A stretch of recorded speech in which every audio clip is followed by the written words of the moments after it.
It's Saturday, and tonight on Nightcap with Erica is all about black girl magic. I mean, sex. Starting off with a conversation with Branded by Lola and Dirty Lola about polyamory and kink.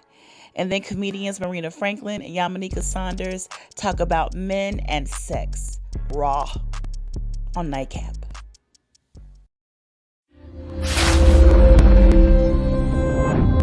Hey, it's Erica from the south side of the Chi, and I just completed the 2020 census. If you're not counted in, you'll be counted out.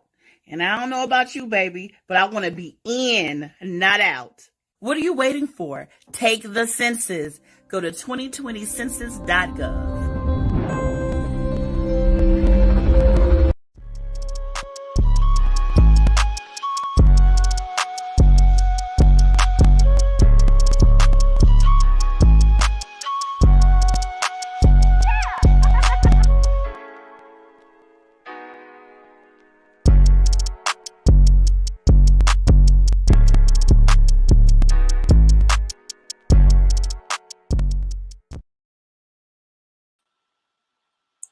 What's up, everybody? Welcome to Nightcap with Erica. I was about to say nightclub with Erica. It feels like a club because we have a ball in here. It's Saturday, and you know my Saturdays are nice and nasty and naughty and freaky and nasty and naughty. Want a little more freak. And tonight we're adding some kink to it. I got a full lineup of amazing, beautiful, sexy, interesting, and intelligent sisters that are going to come on and talk to us about sex. I was calling it Black Girl Magic, but the sex addition, because we are magical and we are beautiful sexual beings. Let me wipe. I feel like I'm dusty here. Let me wipe off my camera. Woo. Check out these earrings. Do you love them? Custom made works of art by a company called So Rebellious. I got to shout her out. Let me give you all her info because we are doing a giveaway. I love giveaways. First of all, if you order from So Rebellious and use code Erica, you get 40% off. That's until Monday, right? The 17th. I think that's Monday or Sunday. I don't know. Just reach out to her, sorebellious.com or on IG So Rebellious. If you like these earrings, these are handmade custom earrings by her. Check out the lipstick too, the red lip. Go ahead, girl. This pound cake is doing some nasty shit tonight. The red lip. Okay. If you like these earrings and you want a pair and you want to win some, I'm going to give you the opportunity. All you got to do is do a screenshot of me right now wearing these earrings. I'm going to pose for y'all so we can look official. Put it on IG, put it on Facebook, hashtag So Rebellious, hashtag Nightcap with Erica. And on Monday, the 18th, I believe, Monday, 18th of May, I'm going to choose a winner. You will win your own custom earrings directly from So Rebellious. So get the picture, get the screenshot.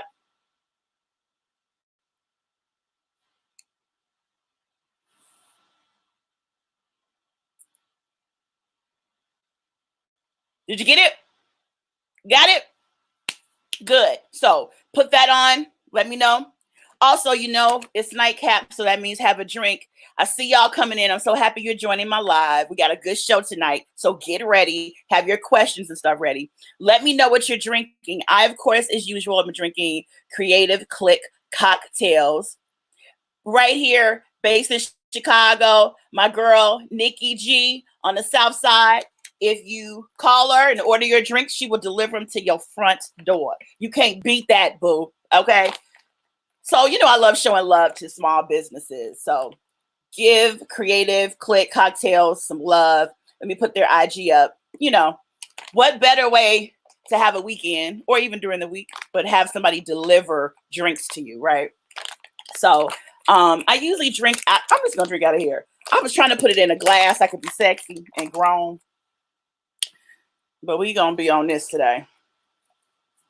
I'm drinking straight out the bag, bitches. Because I need a drink. What's on there? Yes. Happy Saturday. Last thing before we get started. you know, I'm starting my own book club, as y'all know. And here is the name of my first book club selection. Just like Oprah had a book club, so do I. Sneaky Pussy, everybody.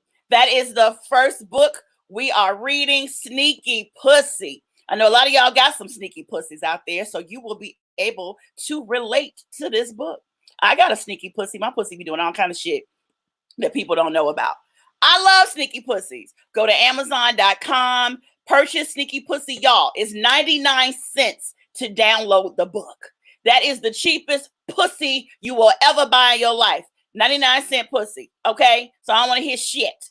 Also, you can order it on Amazon and get the hardcover, soft cover, whatever you call a cover. That's $10.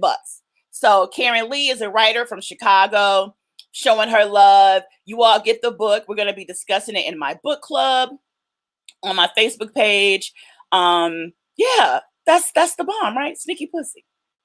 I think that's great. Yeah, so let me remove this so we can get started on this show. So, I just got to shout folks out and say what's up and give some of y'all time to get in here. Okay. So today's episode with my first guest, I'm talking to two Lolas and me about polyamory. I know there's a lot of questions about that. What it is, what's the difference between polyamory and polygamy and just being freaks and being threesomes. And then we're also going to get into some kink, and they're going to share some tips with us about how to spice up your love life and get a little more kinky. I'm talking about whips, chains, paddles, all kind of nasty, freaky cheeks, shit, choking. Don't you like to get choked every now and then? I know I do.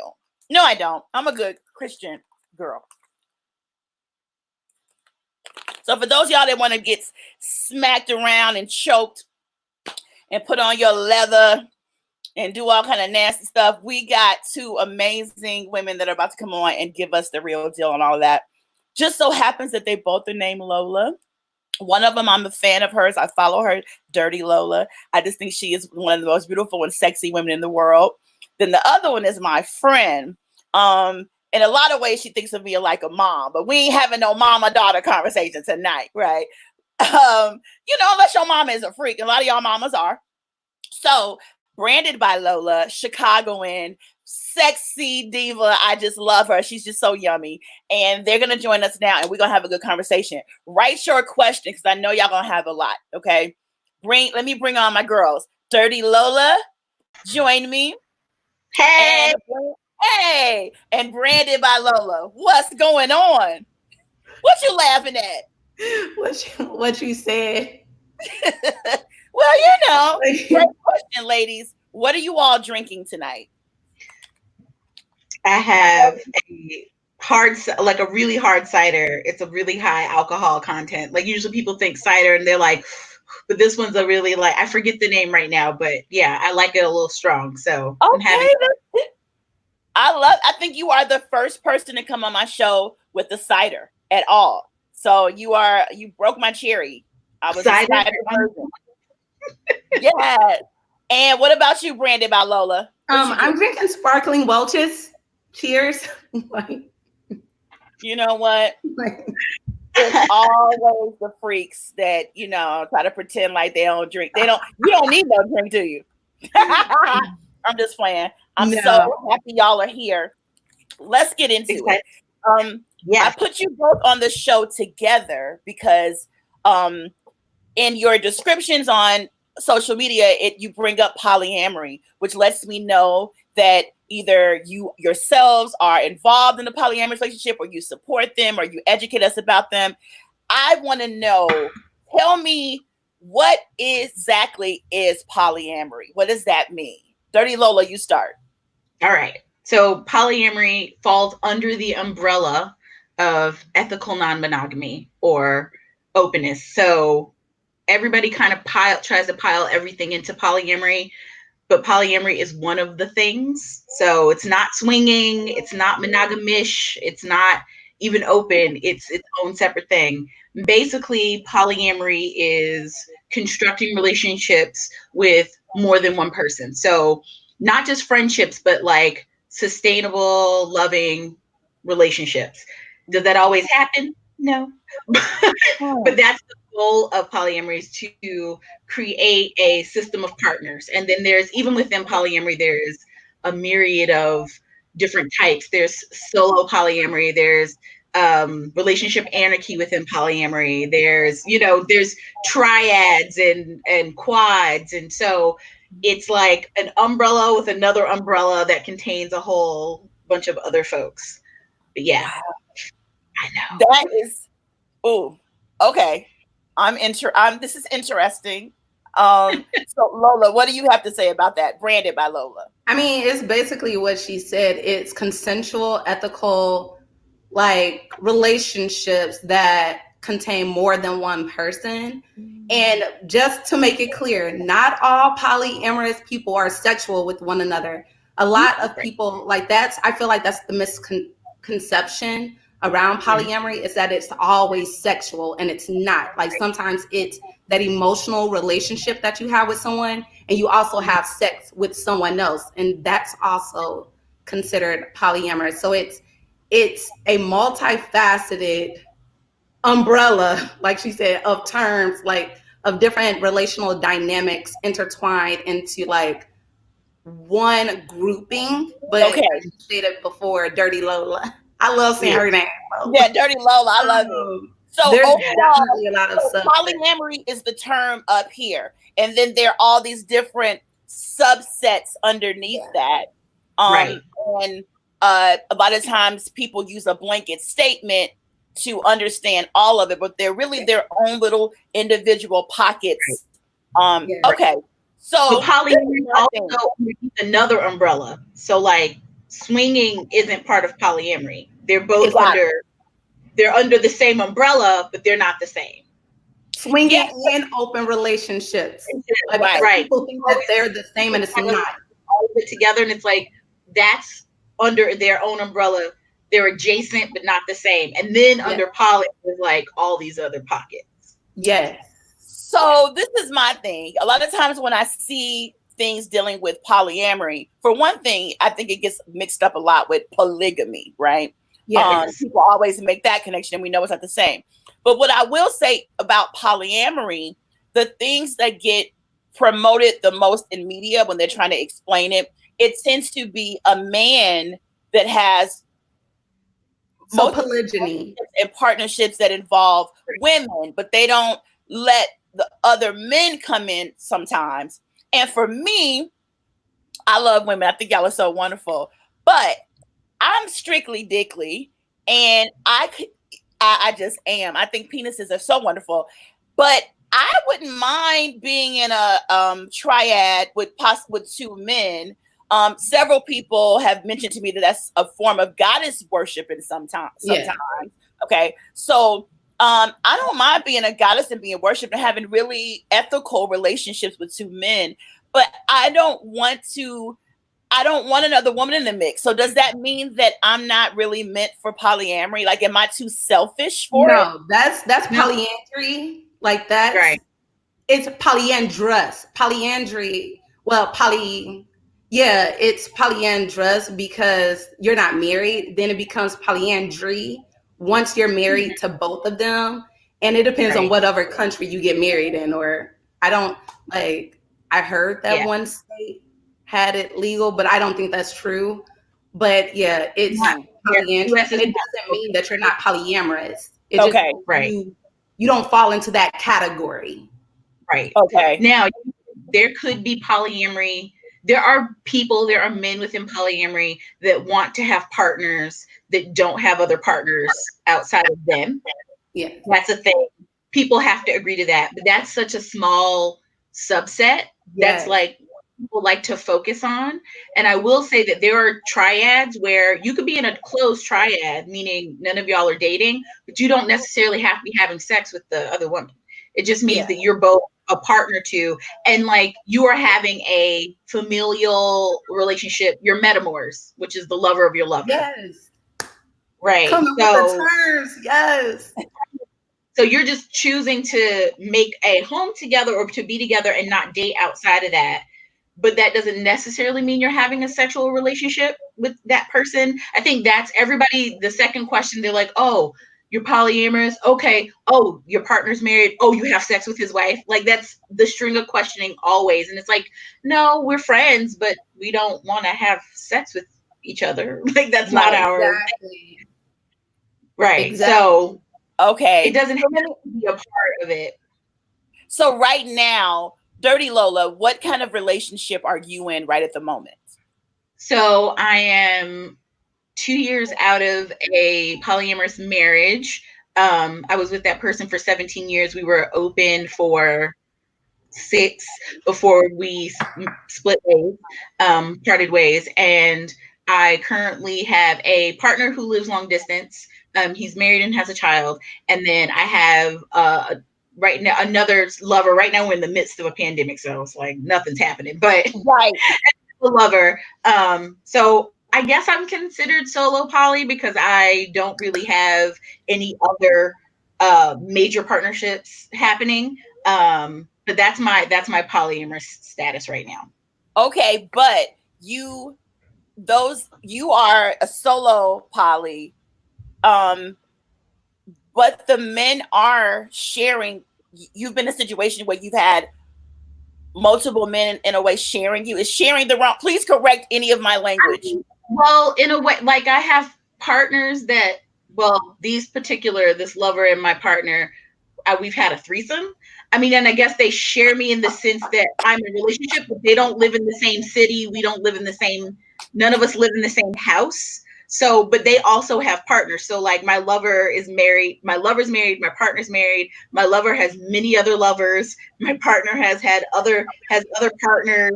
So like, we're all like, girl, yes. We're not beholden to each other. And I date, like here in New York, before all this was happening, I was dating and trying to find somebody more local to be with when I'm here. But yeah, like it's not just them sharing me. It's like we are in a reciprocal relationships, but I'm not the only person in their lives. Like they have other partners and their partners have partners and lovers and things. So yeah. It's how did you get them both to do the threesome with you? I asked. That's right. I said I asked for it. I mean, well, my partner is bi, and so I was just like, hi, like, and he like knows my lover, and I was like, I would love this. How do you feel about this? Would you like this? Like, what if I asked for this? And then my lover's always game, so I was like, would you like do this? And they were like, yeah. And I was like, okay, I don't want to plan it though. You two are in charge of planning it. I'm like, I don't want them to work. Let me say something real quick though. Just because 2 men are like sharing a woman doesn't mean they're gay. Like I need to make that clear because some people they are both like heteroflexible or bisexual. Yeah, I don't know. Well, that's different. But in most, like like think that when 2 men are in relations with one woman, that they have to be gay because they're like, oh, there's no way I could. I pray again. My dad isn't watching this. If y'all are, get off. But there's no way I could like be fucking a girl like, and she taking dick from another dude like that. There's not all men that share or in relations with one woman are gay. Like it's a respect thing for that woman too. And it does come with women knowing themselves. Like you have to know yourself. Like, and it's all about understanding you and your partner's understanding you as well as themselves. So then since I have you all here, so I can get a little help with situations like that. I've always said on my bucket list, I wanted to have a threesome one day. I want to do it. I have no interest in women. I've only had one vagina ever in my face. It was a total mistake. I was at a strip club with my male friends in the Boogie Down Bronx, and we were at a strip club. I think we were at Sin City in the Bronx. Shout out to all my people in New York.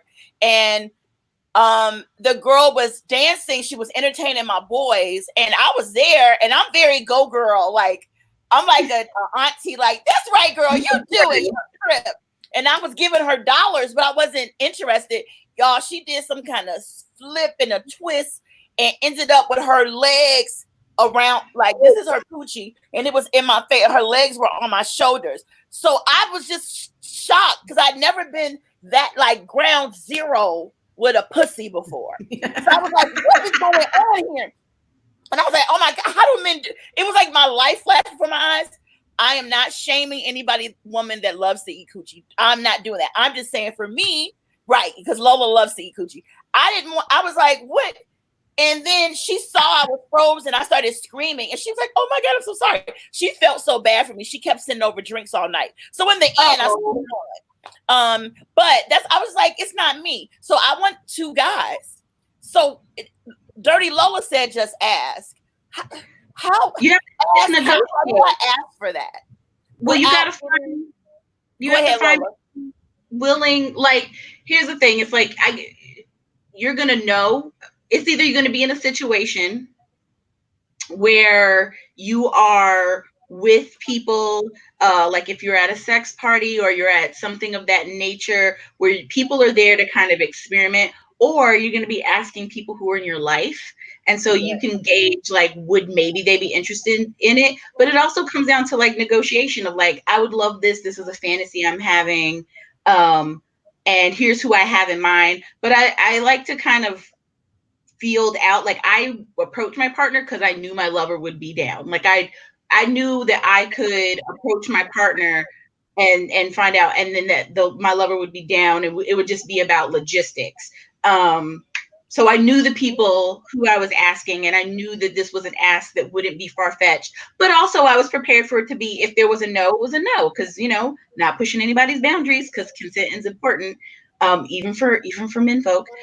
So all of that stuff. So I think it comes to who you're asking, who might be interested, and talking about negotiation, because you can sit and go like, okay, I'm cool with this, but I'm not okay with this, and like really talking about it. And then even after that, you might feel like this may not turn out to be what I want. Like if people are going to be like, oh my God, I don't want to see him naked, or if his leg touches mine, I'm going to have a moment. That's going to ruin it for you. So you have to, I feel like it's one of those things, you always have your feelers out for like who might be in, and you like keep them in your little, and then when you find that other person, you're like, ooh. Yeah, put it all together. Communities out there of people that are interested in that. Like and they're not gay. Like, but there's communities, like little cluster niches of men out there that are willing to please a woman like that. Like I know someone around my age group that's really down and for polyandry or a polyandrous relationship. Like she said, you have to find them and you have to ask. And 9 times out of 10, a weak-minded man would say no to it. But a man who's sure of himself and who's down for the fun, like, because I'm telling you, you can't say, or you can't involve yourself with someone who's sheltered, who is, how do I explain it? Like someone that's sheltered, someone that's just all about themselves, like those type of people, they're not going to give it to you at all. But someone who's like, you know what? I'm in that self-exploration phase of my life too. I'm down. Like, let's see. Let's explore together. So it's a lot of that in the swinger community, though. A lot of it. Mm-hmm. A lot. So I can go to a swingers party and I'll probably luck up and get what I want. It'll happen. Okay. Well, I can't go. When I lived in New York, especially, I knew about the sex clubs. I know people that went. I never got the courage to go. And if I did, I'm more of a voyeur. Like I just want to sit in and watch but anyway, I've had friends that have gone, and they had a ball. But with that being said, for people even like me that are a little shy or inhibited sexually, tell us how to get kinky. How do we get some of this fun stuff jumping off. Yeah. Oh, is that a whip? What is that, Lola? It's a flogger. It's my mini flogger. A flogger, a mini flogger. Let me get a close up of you, honey. So tell us about the flogger and what you do with it. So I am I'm mostly a bottom / submissive, but I have a switchy side if people pay me. So yes. I people give me money. Yes. So I run spanking booths sometimes, and I started amassing more of a collection when I started spanking folks. But these are also things that I like to be spanked with. So this is a flogger. I like floggers a lot because you can get varying sensations. I meditate on pain. I'm what they call a pain slut. I really love a good pain session. Yes. He can put me in a whole other plane of pleasure. I don't usually do pain and sex together. I like to have like a pain session, come down a little bit, and then have sex, like as part of my aftercare. But together, it's two different headspaces when I'm going through it. So yes, but this lives over my bed. I have a vase full of toys that you hit people with over my headboard. Yeah. So I love it. Now, how have men been open to that? Like, typically, if you're spanking somebody, is this somebody that likes getting spanked? They've already done it, or do you ever break people into getting spankings? What do you do? So publicly, it's always men who come and seek me out and will like ask for it, and like I have a few people that if they hear I'm doing a spanking booth will show up and like always come through because it's like such a freeing thing, and I think they don't get to let go like that with everybody without somebody insulting them or because everybody kind of looks at that as like emasculating if they're enjoying. So I think that's one effort. But for me, when people are into spanking, it always comes up. Like that is not a thing you have to dig for. If people are either into giving or getting, it comes up because they're trying to find somebody who's interested in it. And I think there's for a lot of people, it's still a hang up that to even talk about getting some pain stuff, even if it's like a spanking is for me, just like the low keyest thing that I could be doing. And like getting with a hand is like, or this isn't even the most exciting thing I've ever gotten hit with. This is like bottom rung of the things I've gotten hit with. So I think people they get really intimidated, but if they're into it and they kind of like all my dating profiles, I talk about being a bottom and what I'm into. So I kind of put it out. I fly that flag of this. So are you like a switch or something? I'm mostly a bottom. I don't like saying I'm a switch because I can't switch it for everybody. So like switch means that she's either dominant or submissive. I can go back. Let me make sure I'm clarifying for people who don't know. Yes. I keep forgetting. Yes, we do the terms. I love a good soft boy. Like I love soft boys who like are very in touch with their femme side, not necessarily gay, but that are like will wear a cute pair of panties for you and want to call you ma'am. I love soft boys. It's not everybody switches that on for me. And where I get most of my pleasure is from being a bottom / submissive. Okay. So, but I can be switchy. And then of course, like I said, I'm not playing around. If you're paying me, I can top. Yes. Right. I'm a service oriented person. And so I get pleasure from giving service. And so it's hard for me to top, but if I feel like I'm serving you in a way, so by spanking you, I'm providing a service, you're paying me, I get pleasure out of that. There, I can do it.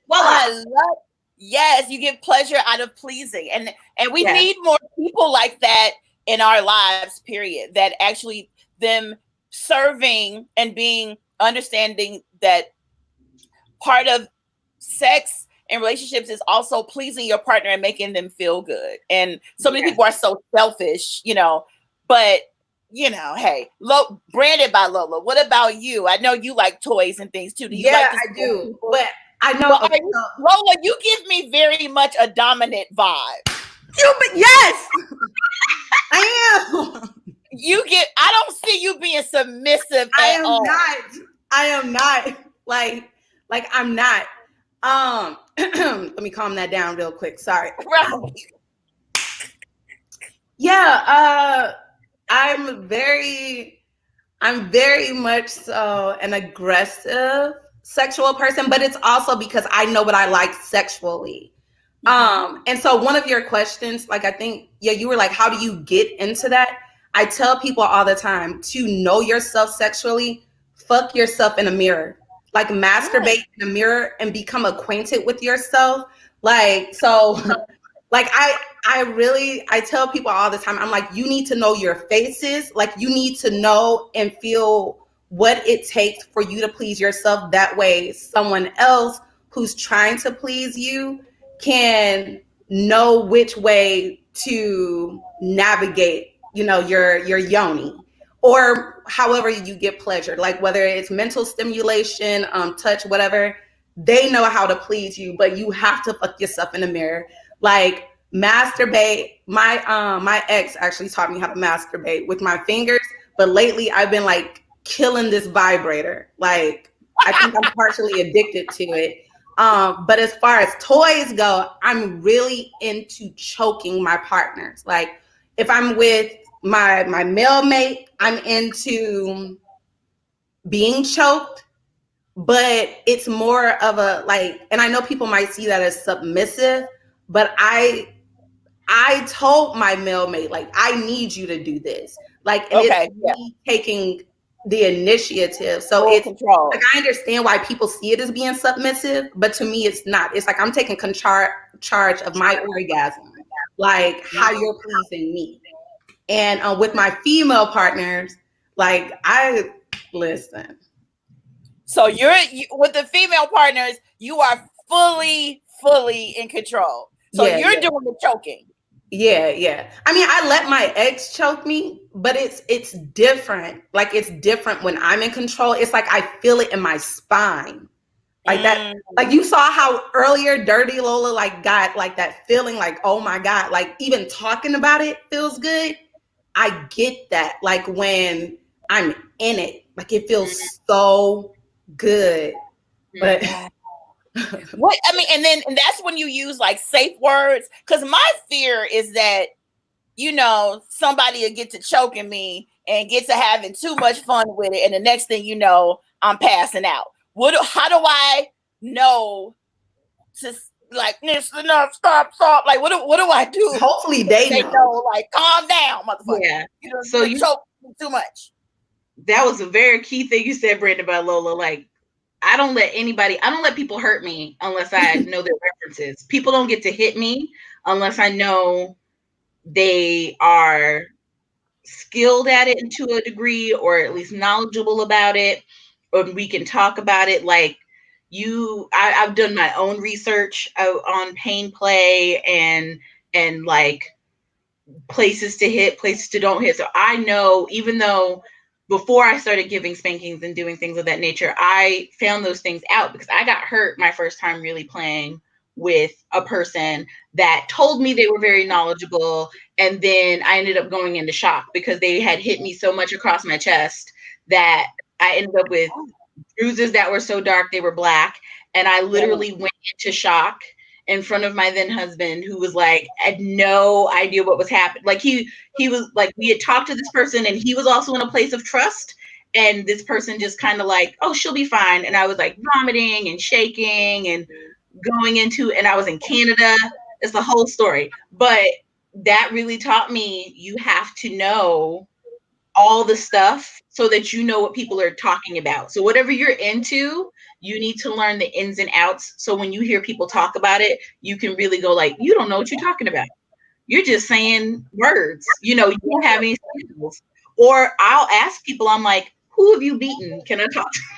Can I talk to them? I need a choking reference for your ass. Yeah. Give me a list of people you have choked and beat up before so that I can check your references, and they can be like, you know what? When it comes to choking, he's a team player.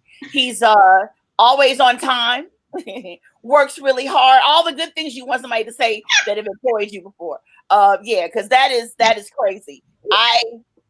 So your husband is there in the middle of this. He's watching thinking this is good that's going on, and this person that's doing it is a total doesn't know what the fuck they're doing.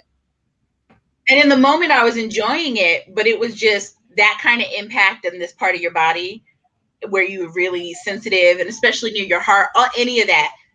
I didn't know any better, but this person had given me all these big things, and I was like, okay, yeah, okay. It was so much, and it just sent my body, like it was radiating heat. Like it was so much.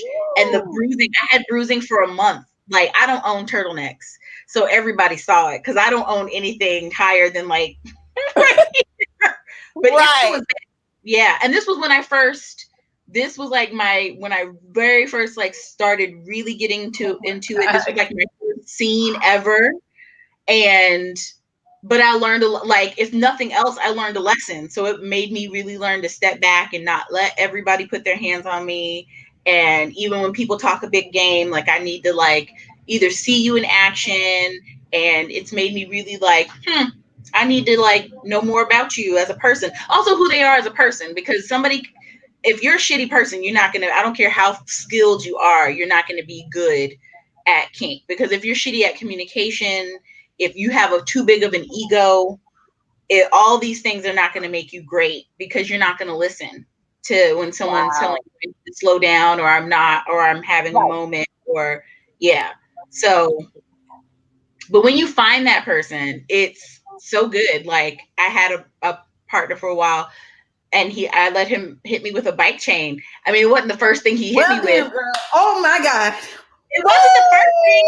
Not like the last thing in the string of things that he hit me with. But so it built up to that. He first started off with the little flogger thing, and then he got up to a bike chain. Lord, he Jesus. would start out with just gripping. He was a big gripper, like when they grab your skin and just kind of squeeze and like twist a little bit. He was a gripper, so we'd make out and he'd do that, and then spanking, and then he'd move up to like an implement that would be a little harder, and then we'd get harder, and then we'd take dick sucking breaks, and then like we'd go back to it, and then you gotta take a dick sucking break. And then he would check on me and get me weird. Right. But we talked about my body response. So when I'm experiencing pain, my pupils blow. It looks like I've done drugs. My pupils blow and they get really big because I'm having a serotonin rush. So it's like I'm on drugs. And I always tell people, if you see my pupils blow, that usually means I'm entering a point of not being able to give you full consent, because I'm no longer at full capacity. So being able to talk to somebody who stops to check on you, look at your eyes, get you water, slap you in the face and tell you you're a good slut and you're doing a good job. That's my favorite. Yes. Who knows how to keep the scene going while still checking on you? Like, slap you, you gotta, does my slut have to use the bathroom? Smack. Okay, you go, He also got me over like my whole being on my period with somebody, because he was our first time together. He was like, if you don't take this out right now, you're going to go home. And I was like, okay, I'll be back. I'll be back. And see, that's the thing. Kink has so many levels to it. And I didn't even think about that aspect of it so what do you do if you are on your period, but you talk through it. So, wow.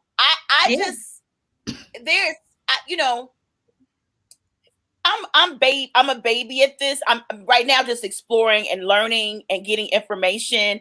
I can't wait till there's a man that I trust enough to let him do some of that kinky shit to me, and I know he knows what he's doing. I had never thought about getting references from motherfuckers and like, hey, I know you fucked David, didn't you? Now, how do you rate him on a 0 to 10?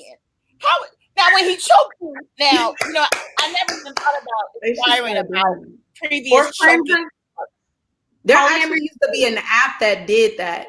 Like, there was an app when I was in college, because I remember girls would rate John. Like, seriously, like how well he was in bed, like for real. Or husband? Yeah. They will rate how good the sex. I think he was like 9 point something out of 10. Go ahead, John. Yeah. Oh, yeah. But with any women watching, because I feel like men typically No, there's some undercover freaky dudes like who are into getting whipped. Like, don't stunt. A lot of y'all, you're into it. Mhm. But if you're trying to figure out if it's for you, I say start off with like blindfolds and textures, and then Yeah. slowly like feathers, like warm things, like needle points, like just filling things in increments and small doses to get acclimated to feeling that. And you might not even be into pain. You might just be into the mental aspect of it. So try Yes. on, like, calling somebody a slut. Like, there's words that I love and there's words that I don't love. And so I've So learned that. And slut is your word, Lola? I call myself slut. So I'm fine with slut. I'm fine with whore. I'm fine with Yeah. bitch. Don't like I'm not being fine with called. bitch. Don't call me bitch. So you're not fine with it. What do you like branded by Lola? What is your word? What do you like? Shoot, okay, if it's a female, she could call me daddy. I'm okay with that. But I do like slut. I like hoe, like freak, but not bitch. Don't call me bitch. But you see that response. That's why it's important to Why know her this. response like, don't call me bitch. Right. Don't call me bitch. I don't like being called pig. For real, I motherfucker. love greedy. Like, don't call me a pig, but I love greedy. And those might seem like there's some they're like you craving it. right. But I always like anybody. People talk. I hate when people say it's not sexy to negotiate this stuff. And I'm like, this person who beat me with the bike chain. First of all, polyamory is magic because I'm friends with his now ex-partner, but she introduced me to him and she's like, I think you two would get along great. I think you would get along wonderfully. So I already was like in a circle of trust because I'm like, oh, I love her. I know this is okay. Oh, I love you more, Frenchie. Dinner and we were having drinks and he was like, would you, before we even went on the date, he was like, hey, I'm picking a bar near my place in case we'd like to like go back to my place, but if that makes you uncomfortable, I can pick a different place. And I was like, no, that's totally fine. And then we sat over drinks just having normal conversation. And then he was like, so what are you looking for in this? And I was like, I'm looking for somebody to play with and somebody to like expand what I'm into with. And he was like, yep, I'm into all of these things. He's like, would you like to go around the corner? And I'm like, sure. And then we get to his apartment and we're standing in the elevator and he like is staring at me and he's like, do you like being backed against walls and elevators? Didn't move, didn't do anything. And the moment I said yes, his hand was around my throat and as I was up against the wall. If that is not the sexiest thing, but also there was negotiating happening throughout it. You just have to know how to do it. But also I was receptive and he knew I was receptive. So he read me. I feel like there are people who don't understand body language and they don't understand or they're not really listening to what someone's saying. And so you have to master those skills so that men are always like, well, what am I supposed to do? I feel like I can't tell somebody they're beautiful or I feel like I can't do this. And I'm like, you read body language.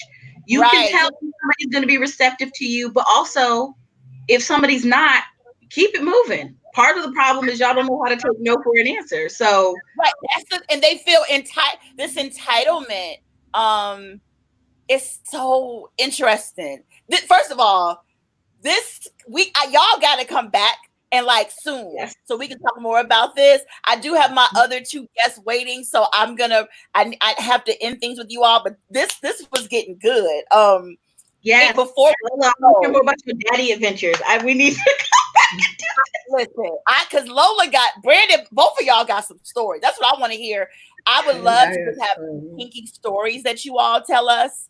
And I want to hear those kinky stories. But quickly, before we go, oh wait, somebody put a comment that said elevator ropes are the bomb. I can't, it's not working for me to put it up right quick, but yeah, before you go, both quickly, tell me any quick tip you have for somebody that is wanting to get into kink or wanting to try out polyamory. Just something quickly you can tell is like a first step towards trying to implement this in their lives. Brandon, I'll start with you. Yeah, you go Okay, first. so my tip is be certain, like have your research and everything in place already. That way, unless you're solo polyamorous, but if you're introducing it to your partner, which was one of the questions, make sure you have everything in place before you present it to your partner, because you can't go in haphazardly like, oh, I decided I want to introduce another person into this relationship, because they're going to look at you like you're crazy. You have to know what you want. You have to understand why it is that you want it. And you have to basically explain it to them and create that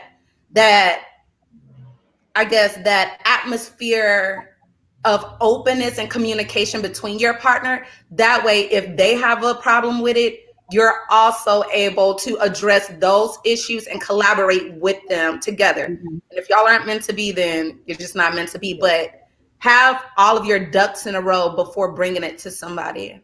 Don't have a relationship, but have your ducks in a row. Right. Yeah. And for me, so Dirty Lola, you give us a kink quick for kink. I think this applies to both, but for me it's make sure whatever you want to try out, it may seem boring, but there are so many books on kink that you can explore that talk about different fetishes, different kinks. And like, that's how I figured out I was a submissive, from reading. And those are the things that made my pussy drip. And I was like, oh, pussy drip?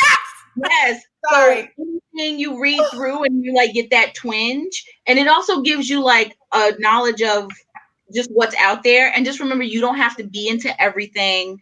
There's no one true way to be kinky, and it's okay to explore. And you may be into one thing now and then realize it's not really your bag, and it might take you a little bit to find it, but you don't have to immediately be this kind of kinky or a certain thing. It could take you time to figure it out, but believe me, when you find it, you will know, because you're gonna have that.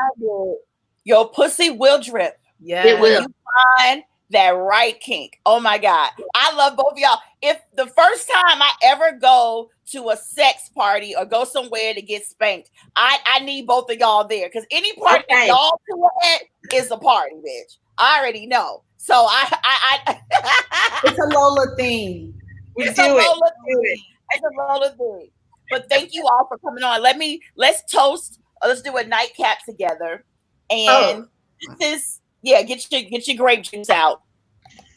Gonna pour your grape juice. It's so kinky. So here's to two of the sexiest, kinkiest, little nasty sluts named Lola I've ever met in my life. And here's to your the beauty of you both expressing who you are, taking ownership of your bodies, and spreading that love to the rest of the world. I so appreciate it. Here's to you guys. Yeah. Thank you for having a nightcap with me. Thank you, Erica. Yeah, this was too quick. We gotta talk about this before. Thank you, guys. And do me a favor, because my computer is freezing a little bit. When you all leave, exit yourself out so that it'll free me to be able to bring my next two guests up. Okay. Thank you. All right, I love y'all. That was so good. Okay, bye-bye. Woo, that was good. Okay, so now, so my computer froze, and that's part of the reason why I kept that conversation going with those ladies, to give me some time, and it's still freezing. So Yamaneika and Marina are here. They've been here waiting like 10 minutes to come on the show, but I couldn't invite them on yet because my computer's acting stupid. So let me see if I can get it to change. So sorry, but get your questions ready for Yamaneika and Marina too, because me and them are going to talk about some of this sex stuff. Because I don't know if Marina and Yamaneika are letting motherfuckers choke them or not. They probably choking some people. Damn, my computer's acting so stupid. Let me just give me a second here. Technical difficulties. It'll come back to me in a minute. It's like this is why I need to start putting my Cash App below on my show, so that I can get some sponsorships and buy me a new fucking computer, because this is ridiculous. Like, Thank God for this computer. I love you, computer. You got to be nice. Let me stroke the computer. Thank you, computer. I love you. I love you, computer. But I have these issues sometimes when I have multiple guests on my show where it just starts acting cuckoo. So I'm wondering, oh my God, there's got to be a way for me to pull my girls on the show. Give me a second, y'all. I have a virtual green room on my show, and it allows me to bring my guests up, and I can see them before I bring them up. Anyway, if y'all have questions, make sure you go and visit Branded by Lola and Dirty Lola on their Instagrams. You can ask them questions. They are super cool. Yeah, they freaks, they're sluts, they're nasty, but they're also very loving people, and they love giving information to help people out. So I got to figure out what I'm going to do, because I'm single right now, so I can go around and fuck and choke whoever I want. But I kind of like the idea of having 2 boyfriends, but 2 husbands. They call it goddess worship. I can see 2 men worshiping me. And damn it, this is, you know what I'm going to do? This is so ghetto right now. Yes, I need to monetize my show. Yamaneika and Marina, do me a favor, y'all, because I know y'all listening. Leave my green room and come right back, so it'll free me up to let y'all on. I apologize. I'm sorry for the ghetto-ness, but go away and come back. Okay, yes. Now. So now I can let them on. That's so ghetto. But it is what it is. Okay. So now when they come back, I can let them on. This is great. Hopefully they come back and not mad at me. I'm sorry. It is what it is. So y'all are still tuning. I see a lot of you all are still watching. If you have, okay, there's my girl Yam. Let me bring her on before the computer starts acting stupid again. There's Yam. Hey girl. Okay, Miss Red Pink Hair. What you trying to do, bitch? I just came from a Zoom birthday party, so that's what. How are you feeling about this Zoom virtual birthday parties and celebrations and all this shit? You know, they've been becoming more interesting. I just did a baby shower. Actually, Marina and I both did a baby shower for Rachel Feinstein on Zoom. Yeah, so it's been great for sure. It's graduation season, it's wedding season, all this stuff. So I'm sure we all are going to be getting inside of virtual situations. What'd you think about the conversation I was just having? I don't know if you saw any of that. Us talking about kinky shit and choking and spanking. Do you spank men, Yamaneika? No, no. Some of the at first, because when I came in, I was like, "Is she talking about an abusive relationship?" I'm like, no, I have never spanked a man. I think that if a man asked me to spank him, there would be some problems. So you wouldn't want to. So you've never even thought, nobody's ever asked you to be a dominatrix, or because to me, you have that kind of sexy personality. I have been asked. I actually did. I did a show. This was like maybe 4 or 5 years ago, and one of the topics was dom and submission and all that. So we put together like a party. We interviewed this one girl who was like really big on the New York scene, and she brought all her clients. And it was weird how we had to tape it because hey Marina, it was weird because some of them don't want to be seen, some of them do.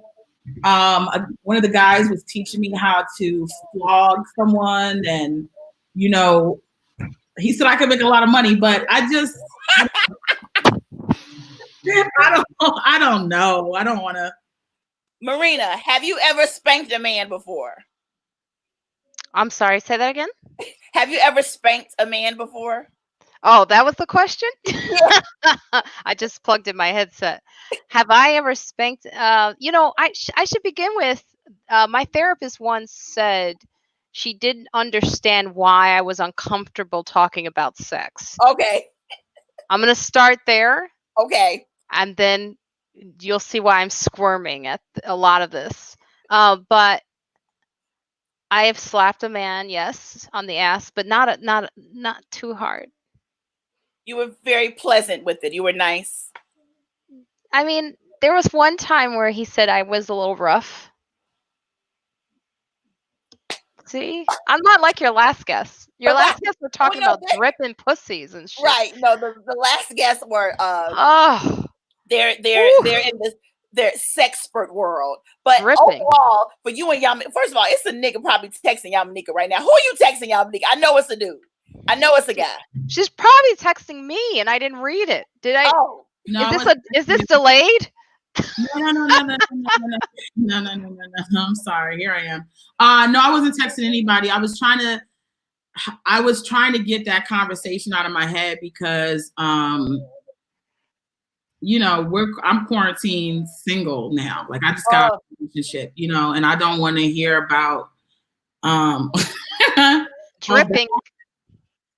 I'm not judging anybody. It's just like you just get out of a situation, you in quarantine. You don't want to, it's like I don't want a reminder of what I'm missing out on. So yeah, we're both single, and like Yamaneika and I have been together with this on. You really do feel like you start to reflect on what it's like to be alone in the world, and so sex has you try to like get it out of your mind. Yeah, you're like, go away. And we don't have to dwell on the sex, but I do. No, we can. As women that are comics anyway, I find doing comedy makes it difficult in my dating life for me. Now, y'all maybe not, but I find that some men can't handle dealing with a woman that's funny. Has that been you all's experience at all? Absolutely. I mean, for me, it's yes, it's disappointing sometimes when you find out eventually that a man can't handle, especially if he's in the same career that you've navigated it better than he has, and you would like to think that that's not a real thing. I mean, I really didn't understand that men really do have a problem with you being better than them. They really do. They do. What do you think, Yamaneika? I mean, Yamaneika, we've talked about this kind of shit before, so I'm asking, not that I don't know how you feel, but the audience doesn't. The fact that it's difficult with you out here, and especially if you're dealing with a man that's a comic, but it doesn't even have to be a comic. You could be dealing with a neurosurgeon who just found the cure for cancer in the brain, and they still are intimidated by women that are funny. What do you think, Yam? Well, I think it's the type of man, and we've spoken about this. I think there's I was in a situation with somebody who had narcissistic personality disorder. So Lord. And a lot of those type of men and or people, just narcissists in general, the clinical term of narcissism, they prey upon people that are sort of in the limelight and can gather attention for them.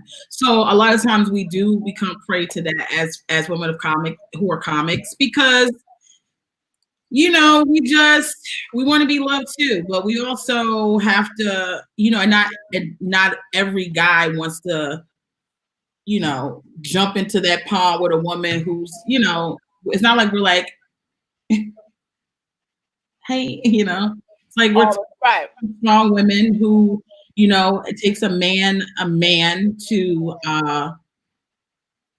make us feel like ladies. And the whole pimp.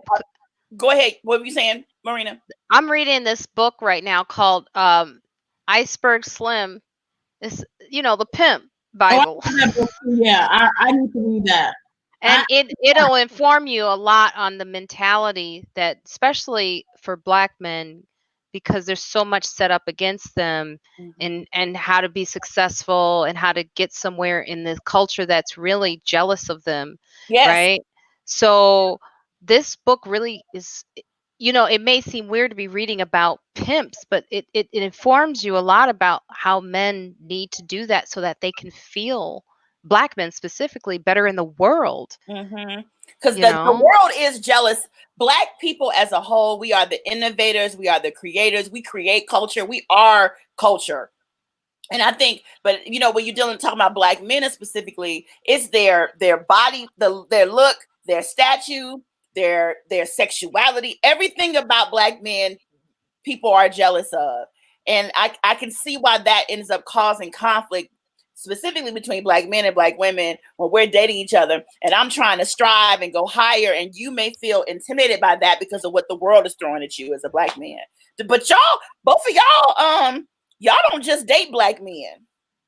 Well, my last two encounters happened to not be Black, because at some point you gotta put down that old bloodstained banner. You know what I mean? You can't. You gotta, like, if it's there, you know. In comedy, you try to hold out for a brother, you can forget it, because most of the Black women in comedy, seriously, they don't have respect for Black women, or they not dating Black women. They're horrible. You know, just because already you're talking about people whose psyche is all fucked up. But yeah, I took two little dips. Two little dips. I took two little quick dips. I took a quick, and right back, I got my shit out the way, because there was a guy that I had met 4 years ago, and I wasn't really thinking anything about him, and we kind of kept in contact, and I had sex with him, and it was weird because he was the first white guy I ever had sex with, and I was just like, you know, like, wait, you ain't tell me that your first that you had sex with, you started back dealing with him? No, I'm not dealing with him. I'm just saying this was the first white guy I ever had sex with was like. Oh, white guy. Okay, I thought you were talking about your first ever, your ex. I was like, please don't tell me. No, but you know, but he's around. But he's around. He's my friend. Like, we're so past that was child. I'm gonna put it out there too bad, but he's gonna be crazy. That She's like, I love it. The Yamaneika said he's around. He's around. He has a full family and everything. He's my friend. Like, we beyond. That's so old school to us. Oh, like, okay. He's my brother. Like, I'm. You know, it's all good. But Oh, I thought you were like, he's still, just in case, you know. Yeah. No, but the last white guy, or he was. So right after that white guy, there was another white guy, and then, you know, I had to get rid of him because his ideas of, and I think that's why, like, you know, I would love to be with a Black man. You can't wait for a Black man, however, because then you'll be waiting all day long. But, you know, if I had a preference, obviously I want to be with a Black man, because it's just the conversation I was having with this dude was like, I gotta, like, some of the shit he was saying, trying to get away with saying, it's just like, I'm like, I wouldn't have this kind of problem if I was with a brother. You know what I'm saying? Was it racial stuff? Was it racial shit? Then he would try to have conversations. He would try to justify certain things. And then I got to school him. And then I got to tell him, like, that doesn't fly. Like, just because, you know, you and I are dating does not mean that I'm okay with you just saying whatever you want to say. It doesn't, I'm not here. I don't validate you in being a racist. You understand? So right. Step away out of that situation. So it's a lot going on. It really is. Now, Marina, I say Marina's like the male comic whisperer. Like, they say I kill him or something. Right, I take him out. You what do you call that? Killer. It's your pussy is killing them, Marina. Like, that's what they think. That's what they say, and it's not true. I just many a male comic people like, what happened to him? He was just I saw him ago. They're like, he caught that Marina. That Marina. And he killed that Marina. Because Marina gets to do it. Y'all, if y'all don't know, first of all, Marina's from Chicago. I know Chi-town in the house. Yes, it is. She's from the Chi. And Marina is a avid house fan. The house music picnic in Chicago. I don't care if Marina is it's not happening this summer. Her ass finds a way to be at that house picnic dancing, and her hips start swinging, and she starts doing all that shit, and it drives the men crazy. But I know for you, Marina, men of all backgrounds love you. Latino, Black, white boys, everything. Like, do you have a preference? I don't. It's just happened to be whoever is knocking on the door is like, oh, you want this? Come on in. Now, some of them are young. The last few have been younger than me. That's nothing that I planned. It was just like I said, the little boys come and I go, hey, you want to play? We can play. you know? And what happens is I find out they really aren't. I'm a very alpha female, and they can't handle it. And the last young one I feel bad about what I did. I do. I feel like I should apologize to his mother Woo! because he was You just killed too him young. for real. He was too young, and he tries to make a comeback. He tries, but I'm They like, all try to no. come I back. always say to him, that wasn't right what I did. It's not right. So But- it's not, and he was white, but I will Mm. say it's not like I seek out white men. I know friends, I know people who prefer a white. That's not me. I love a good man. Anyone who's going to treat me right. That's what I love. And if you're willing to play, then we'll play. If you Yes. Hey, Mhm. it's not time. Like, I wish I could have the most beautiful black man in my life right now. That is like 100% the ideal situation.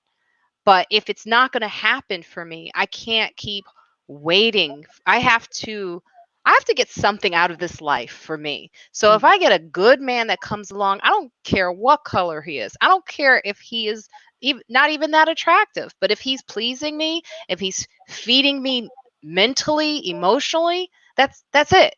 That's where I'm at in my life. That's what I need. See, And but I've had enough ugly men. I want to move on to the fine ones now. I've had a bunch of ugly men. Nope. I'm going to tell you. Mm. I can't wait to go back to ugly. These attractive men ain't it's too much. No, these ugly men, the most problems I've had, I'm serious, was not only the ugly men, but they had little dicks too. Ugly and little dick together equals a lot of narcissism, a lot of issues. Yamaneika know one of my ugly boyfriends that you remember him. He was a dick, did he? Huh? No, he didn't have a little dick, but he had a little mind, and that's even worse than a small dick. But I was like, oh, he's nice to me, he's whatever. Let me do it different. But I'm telling you, my next couple boyfriends are gonna be fine as shit. I can't wait. No, I'm telling you, don't do it. I just had my last one was. Well, he was a model, a former model. And the thing is he was so pretty that it fooled me. And I couldn't, and he was into his looks too, and there was so much like insecurity that comes with a man who it's like understanding what guys do with very attractive women that have nothing going on in here. Mm-hmm. Like, I felt like that type of guy who's just dating a very attractive woman that just wanted her. It's about personality. At the end of the day, unattractive or attractive, it's got to be what's on the inside. It has to be. It has to be. You're right. What about you, Yam? What's when this quarantine is done and we back out there and you bipping and bopping around, hitting them stages, flying across the country, performing, entertaining the masses, and all your little fans are back out seeing you live and in color.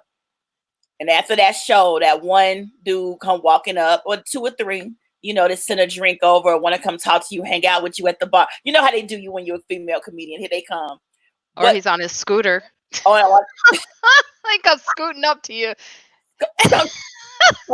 On his scooter. Hey, yeah. So now he's scooting up to you, y'all. What you gonna do, girl? What he looking like? Is he tall, dark, and handsome, short and fat? Like, what you doing next go round? I'm not doing any. I'm out the game. She needs to get into herself right now. I'm just so tired. You get to a certain point where it's just like, to be honest with you, I just would want a family, and it doesn't require me to be in a relationship. I can have a family without a nigga. You understand? So it's so emotionally draining. You give so much of yourself. And this is not even like a pity party. It's just like you give so much of yourself you cultivate a relationship, you work on something, you're there, you're dedicated, and if it's the wrong person, that shit will fuck you up. But there's no way to discover if you have the wrong person or not. Only time will tell that. So I don't have that much time to be wasting on matters of the heart. I have other focuses in my life. So yeah, I'm out the game. I'm not even saying that like to be cute. I'm just I have no interest in dating. I don't want to be in a relationship. I got plenty of vibrators in this house, batteries that I not style, and that's it. That my last relationship was my last fucking relationship, and that's it. Whew, I have been there, and in many ways, Yam, I'm still there. You know that. You know I've talked to you about heartbreak and leaving that shit alone. But I think I'm crawling out of that now, and at the very least, I would like to have some really great sex, and maybe have more than one guy that I'm having really great sex with. I don't necessarily want a boyfriend right now. I don't know if I ever want a husband. I'm not gonna freeze my eggs. I might end up adopting some children when the real money starts coming in. But I'm like you, Yam. I'm good. But let me ask you a question. Yes. Why are you not going to freeze your eggs? For one, I'm fat, and I think in order to freeze your eggs, you gotta lose weight and be in a better healthy state. And I don't. Who told you that? I just assumed. No. Let me tell you something, Erica. Uh-oh. I've just sorry. Because I just went on this journey. So it's very close to me. Okay. And I tell all Black women, specifically Black women, because they don't want any more of us in the world. It is very important that you fight for your offspring. Yeah. And if you can do it now, do it, because that clock, when it ends, it's brutal. It ends, and there's nothing like I can't have kids. And if I was to turn back the clock, I would have frozen my eggs to give me at least the option. Oh, so you didn't freeze them at all? No. So that's why I'm saying to you, with this career, you're very successful. Why have the pressure of wondering? In this way, if you can do it, find out. First of all, you got to go to a good source, because these places will tell you stories like what you just said that aren't true. Right. And I definitely have heard that. But then part of me is frustrated, and this is not knocking anybody's journey. Please, y'all don't write in and tell me I'm anti-sperm banks, all that kind of shit. I just feel like it shouldn't really even be that hard for me to just meet a guy. We like each other. We get along. We respect each other. We end up fucking and a baby gets made. Like, why have the world has made relationships and finding somebody so fucking difficult? And I'm tired of it. So I'm like, let me just chill, because it's so hard nowadays to really be equally yoked and matched. And I was like, so that's why you freeze the egg, so you don't have the pressure of finding the person. Because when you freeze the egg, it's not with someone you know necessarily. It can be, but it's usually better off if it's like a sperm bank, So if you can do that, it takes all that pressure off of finding the right guy. It's so much competition for us as Black women. We have such a difficult time finding the right man. So if you want to have children at some point, you have that. If you don't, they're frozen. Right, it is frozen. They stay frozen. But you have that option. Girl, my eggs. I'm old, girl. I'm 46 now. Them eggs probably powdered eggs, girl. This is the time. This is the year for you. Because sometimes they end at the fertility clinics. They end at 46. Sometimes some fertility clinics will tell you we don't work with women over 46 years old. Okay. And other clinics will. Wow. So I'm thank you for that info. I'm gonna think about it. Because I do want children. But I don't know. I think about that. When it comes to you all's comedy, how much of it do you put your relationships and situations you've had dating in there? Do you all talk about your dating life and sex life? I mean, I did. I don't know if I can talk about the closure of it because then it starts to get dicey. You know, people start to get very, very weird. And you have to process it. I mean, I'm fresh out of a relationship, so I know. And you don't seem like yourself today. You normally are the one entertaining. Like, if you are having any kind of issue or down in life, all you got to do is magically say Yamaneika's name 3 times and look in the mirror, and she will magically appear and pop up in your house, probably wearing some lingerie or some nasty shit, and just make you fucking laugh. But the vibe I'm getting you today, what's going on? And somebody texting you. Is it that nigga texting you? No. I'm good. I think you know what somebody said. First of all, I got high. That's what I was thinking. I was like, this bitch ate some gummies or something. Go ahead. Jack Thriller hit me up and was like, I'm about to have some stuff delivered to your house. So he sent me 2 big edible pizzas, a margarita and a pepperoni, and I had brownies and cookies and cotton candy ice cream and garlic knots, and it was so much weed. So that happened 3 days ago. I've been high for 2 days. And also, I think sometimes, you know what it is? I just need a reset because I am somebody that's always like there just to be fun or whatever. And I'm like really, you know, and Marina knows I've been talking to her about it. I've been talking to Erica about it, this last situation, because I was in such a difficult situation and I really don't need to be in that relationship. And everybody knows it's the best for me that I'm not in it. I'm still very, very sad because it's very difficult to be with somebody against all odds because he was younger than me. And I already wasn't trying to fuck with him because of that. And then we came together. We had such a really great outward relationship. And then for it to like fizzle. So I'm just trying to deal with that. But I'll be back to my regular self soon. She's fine. She's got to go through it. You know, Yam is like my little baby sister, you know.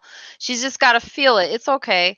It's like every woman goes through a moment where they think it's the worst time when they're not with someone, and you got to feel all of it. The worst thing you could tell someone like Yam, who's feeling what she's feeling right now, is get over it or you know, no. The thing is, you feel all of it. Yes. I had in Chicago, my best friend, her name is Isis. Her mother is Puerto Rican. And I remember I would go into the kitchen and I was crying over my first white boyfriend. How dare me, right? And she goes, Mommy, you need to feel all of that. Feel it until you want to kill yourself. And I was like, what? She goes, until you want to slit your wrist. And it just made me go, it kicked me out of it for some reason. I was like, I don't want to do that. Yeah, you know what though? Breakups are hard. Ooh, especially when you really love somebody. And then when you're dealing with a dude that has that narcissistic personality disorder or narcissism or borderline personality disorder, because it's a lot of people dealing with shit out here. They are so manipulative with the things that they do to you that you feel like you've hit rock bottom. And I know that from the last 2 boyfriends I had were just that. So Yamaneika, feel all of that. But do to know that you are a brilliant, amazing woman, and where your career is going is amazing. And you too will get over this. I mean, I hope, like, first of all, I just want to say to, you know, people chatting and, you know, I appreciate the love and the hugs and thank you so much. And the XOXOs. It really is, the difficult part of it is for me, and I've said this to both of you, is, you know, I was with someone who I probably was the most expressive and vulnerable with sexually. And he took me through a lot, even though he was younger than me. You know, y'all know I ain't really been out in the streets like that. That's number one. So, you know, he took me through all these things and guided me through all these things, and you miss that part of it, like the intimacy part of it. And then you gotta go like, oh God, they're gonna date somebody. You know, it's like all that shit. And so I don't have time. Like if the world was open, I could be out, I could be at a club, hanging out with y'all, doing something, you know, on stage writing. But I'm in my house with my thoughts, constantly, and expected to do work while I'm in here, and I'm also distracted. So it's a lot. But I and also because you know, you give a lot of your power to a person too. So it's like, you be like, man, I could not be with this person. And I definitely started the road to us breaking up, but then you regret it. Even though you know that person's not for you, you be like, damn, yeah. But no, breaking up with him was the best thing for you. And I think you will write about it eventually. I can't wait to see your stand-up about this shit. Because the one that broke my heart, that I was just like, I'll never love anybody again, I'll never be with nobody again, that was in like December 2016. Baby, woo, I got some material for that ass now. And I think my next one-woman show that I'm going to do is called Penis Envy.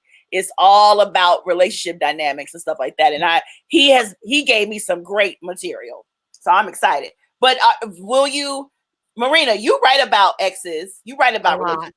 A lot. That's why I'm single, actually. I've gotten in so much trouble talking about them. Oh. Because that's what I hate, y'all. Every time I meet a new guy, men listening up, especially the guys that may be a fan and you might want to one day experience some of Miss Poundcake's in an intimate way. I cannot stand when a dude tries to holler at me like, man, oh, yo, so you a comedian? Yeah. Man, I hope you don't get on stage and tell no jokes about me. Instantly, my pussy dries up like, womp, womp. It's the worst. When they think that it has to be a very good story. And they have to be interesting. For them to think that they're already interesting is why they say that. And that's the annoying part of them saying that. It's like, oh, you're going to put this in your act? It's not that funny. It's not. And you ain't funny either, motherfucker. Like you're not even that engaging. Like, you're not that interesting that I would get on the stage and be like, hey guys, I got a joke about a dude named Charles that worked at the gas station before I met him. I leveled him up. He ended up getting a job driving the bus. And now I'm here. Like, there's nothing about you, motherfucker, that's that funny. So, but that I can't. Bus part is actually kind of funny though. Oh yeah, that's true. Maybe I do need to tell. That was my first joke that I was doing for my specials, single Black female, if anyone wants to watch. And it was about what turned me off was the guy said he was taking the bus. You know, I heard that because he was attractive, and then he said he was going to transfer to another bus. And I was like, I can't do that. I can't do this. I can't. But wait. This ain't no bus. Oh, that's my joke. This ain't no bus pussy. I took a bus. This ain't wait no a minute. This ain't no bus pussy. Is it train pussy? Look, I forgot my jokes, man. Those jokes are good. People oftentimes shout out, "Is it Uber pussy? Uber pool pussy?" No, but it's definitely something when you start to listen to what a guy has to offer. You can hear it in his sentence. If you pay attention, if you really just take a beat and just listen to everything they're saying, it'll tell you everything about who they are. That's why if they're attractive, it's harder.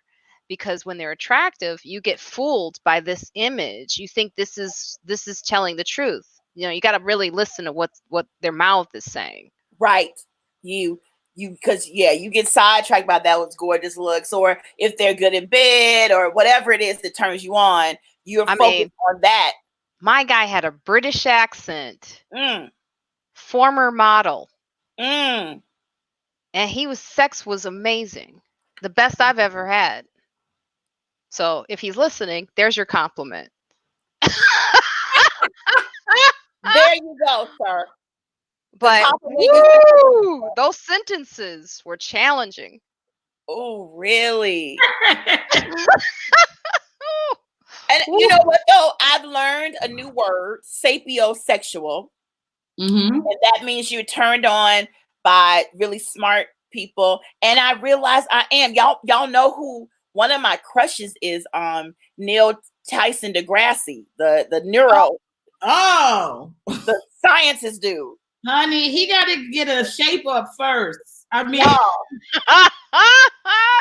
And I met him, and I didn't know what to say. I was just like, "Oh my god!" And he's a physiotherapist. I don't know what the fuck it's called, but I was like, I love that he's so smart. He talks about the universe and the way things move, and my coochie was just like, "Yes, girl, get this." And he looked like a freak. And yeah, he listen. And them then nerds be freaky as hell. I need a nerd. I want a smart nerd. But I would like one that don't know he fine. Like, can he still be fine? But he don't know fine. All of the nerds don't know they're fine. Okay. That's a good one. A nerd, but I want him to actually be fine. I want him to be a fine nerd, doesn't know he is, super smart, and I think that's so sexy. That's what I want. That's what I'm looking for. A smart ass nerd. The sexy. That is the best moment when you're with a man who does not know how attractive he is. Yes. Oh, it's great. It's like, great. He has no idea. He can't really put these things together too well. Right. I'm gonna take control of this one. The ones that don't realize how unattractive they are, but have put things together that they are the most amazing thing. And those are the ones that like, you ain't gonna make no joke about me, are you? I'm like, no, monkey. What the fuck are you talking about? No, I'm not making no goddamn joke about you. Anywho, with that being said, because I've had you all here a long time and you were waiting because my damn ghetto computer froze up. What's next for y'all? Comedy wise or whatever. Once this is all over, yes, somebody said astrophysicist. That's what he is. So if there are any astrophysicists out here that are black, sexy, smart, and date black women, because most of them have white wives for some reason, send them my way. Any astrophysicists out there, come on, get this loving. Miss Poundcakes is here for you. So what's after all this shit is over? What's next for y'all? Comedy wise, what y'all doing? Are y'all writing right now? Do you even feel like writing? I mean, I have to. I'm writing a bunch of shit. Okay. Just because work has to keep going, but I mean, really, I started. I just been working on myself, trying to shed some pounds and make my body ready for when I need to be artificially inseminated. Because I'm just gonna have my family. I'm gonna have it regardless. God willing, I'm gonna have that family. If God allows me to carry a child, I will do that sans a man, and I will do the best I can with that kid, and hopefully I can have another one and another one, and that's it. So I have to make my body ready for that. Mm-hmm. What about you, Marina? I hear you, Yam. I'm right there. I'm not writing. I'm not. I'm writing in my head a lot. There's tons of stories from this whole experience that the world is going through that, of course, I'm writing about. But mostly it's the podcast. I focus in on friends like us because it's a very solution-based podcast, and it's nice to have women of color, specifically Black women, together on a podcast where we're having fun and we're being funny. It's usually the guys there's a lot of focus on guys having a good time and laughing with each other and the comedy scene, and it's nice to see sisters doing that, and we're really good friends. So I have some really good guests coming up. We have a celebrity that I've been trying to get for 5 years. We just had Tika Sumpter on the podcast from Sugarberry. Tika, yeah. And, these are women that reached out to me. And then, Oprah Magazine gave us a nod this year. That's, during this time where I can't really go out to perform, I'm just focusing on the content that I've made for myself, because it's a time when I've realized you've got to create for yourself because no one else is going to do it. Mm-hmm. Absolutely. Before we end this, I made a mistake and didn't put you all's info in. Where can they find girls like Friends Like Us, your podcast? They can find Friends Like Us. It's on iTunes. It's on Spotify. And go to my website, marinafranklin.com. And that they can also see my special, Single Black Female, which is available on Amazon Prime. And on my website, there's other platforms that they can also see. It's on Apple TV. So let me see. I want to put that up.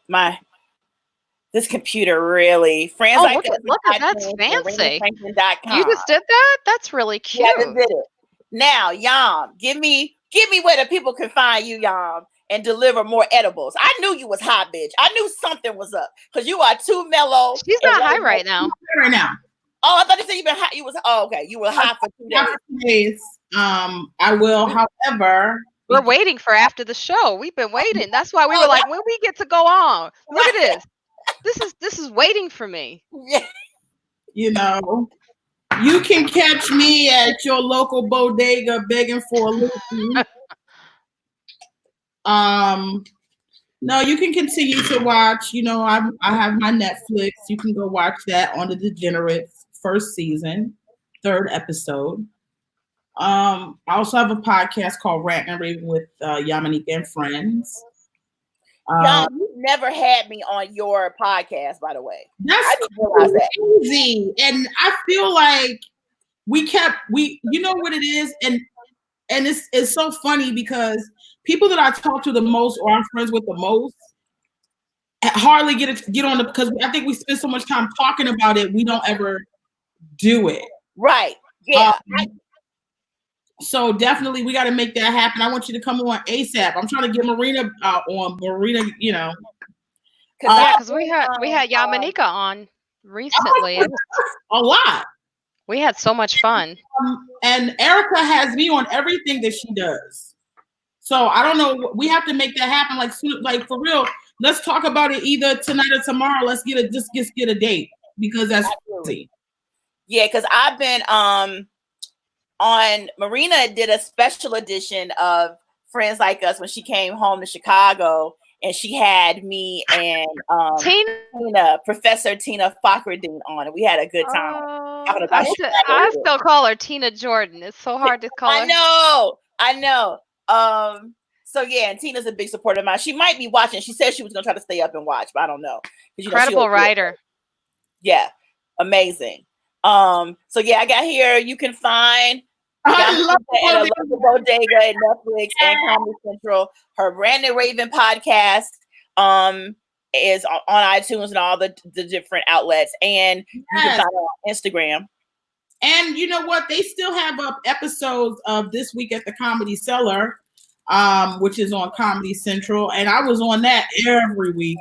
So if you're looking for some current content, there's that. Yes. And I also have an album out called Damsel in Distress if you want to listen to me. Now what I got to do a close up on this. Now what are you rolling up? This is called, I think this is one of Beyonce's kids. It's either Rumi or Sir. Oh Lord. That's how you know the weed is good when they start to name it after copywritten key. Because you know Beyonce don't fuck around with the names. She goes straight from the delivery room right to the copyright center and go ahead and trademark and register the niggas right off the womb. Right off the womb. She's like, all right, Jay-Z, get the meals together and fly me over to the damn trademark center, nigga, because we got to copyright this. Yeah, Beyonce don't play with them copyright. Having a hot flash. You having a hot flash? This is why I love being single right now. I cannot imagine dealing with anybody with this heat that is happening. I can. Oh, I can't. No, you've not felt this hot flash. I'm on fire. You understand? It's not fun. You know we have to go, Erica, because Marina and I be playing Fortnite, and you jumping into our Fortnite hours because Marina. Yeah, we're about to play with some real 15-year-olds. Huh? at 11:30. Marina starts to yawn and honey. I gotta give you some young friends. Y'all will be going to bed at 10:30, and I'll be up. Yamaneika be like, you up? Been playing Fortnite this whole time. We played for an hour today, 2 hours. How long we play? I gotta take this wig off and get to work, honey. I did not even know y'all play that like that. Y'all probably be yeah. playing my nephew because I always hear him in his bedroom cursing people out, and he's 12, 11. I always hear him in there. We played him, and we definitely cussed him the fuck out too. I'm sure. Yeah, Yamaneika yelled at me when I first started. I didn't know what was going on. She was like, I'm showing you how to play for real, for real. Oh, God. You could get that soft love from Mateo Lane plays with us. You could get that from him, but I was like, I don't like your tone. I don't like the way you're talking to me, but I'm playing really good now. All the time. Yes, you guys are asking where can they watch y'all play Fortnite? We're gonna get our Twitch together ASAP so you can watch us play. It's the craziest thing. I gotta get a web camera. Okay, we'll do that. And I'm gonna get a webcam for other things, not video games. With that being said, I love both of y'all. Did y'all? I guess y'all don't have nothing to drink, but if y'all I do. With your weed. Hold on, Marina. It's tea. Hold on a second. Look at Erica's. Did you freeze? No, I ain't freeze.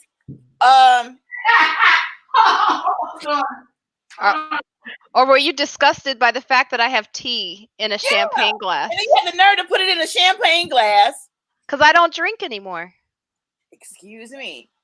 Well, we could toast with your weed. No. Oh, yeah? Is that allowed? Shit. Hey. I was trying to be professional. Oh, you got Bailey's in that milk. What you gonna mix with that? Mix. This is my favorite right here. I want strawberries and cream. Yes, limited edition. Well, this has been fun. She lighten up. Let me see you do this. Let me light up on. You just feel like a sexy natural woman, don't you, when you're smoking? I feel like I'm about to forget this nigga for a while and do my shit. I'm about to get on Fortnite.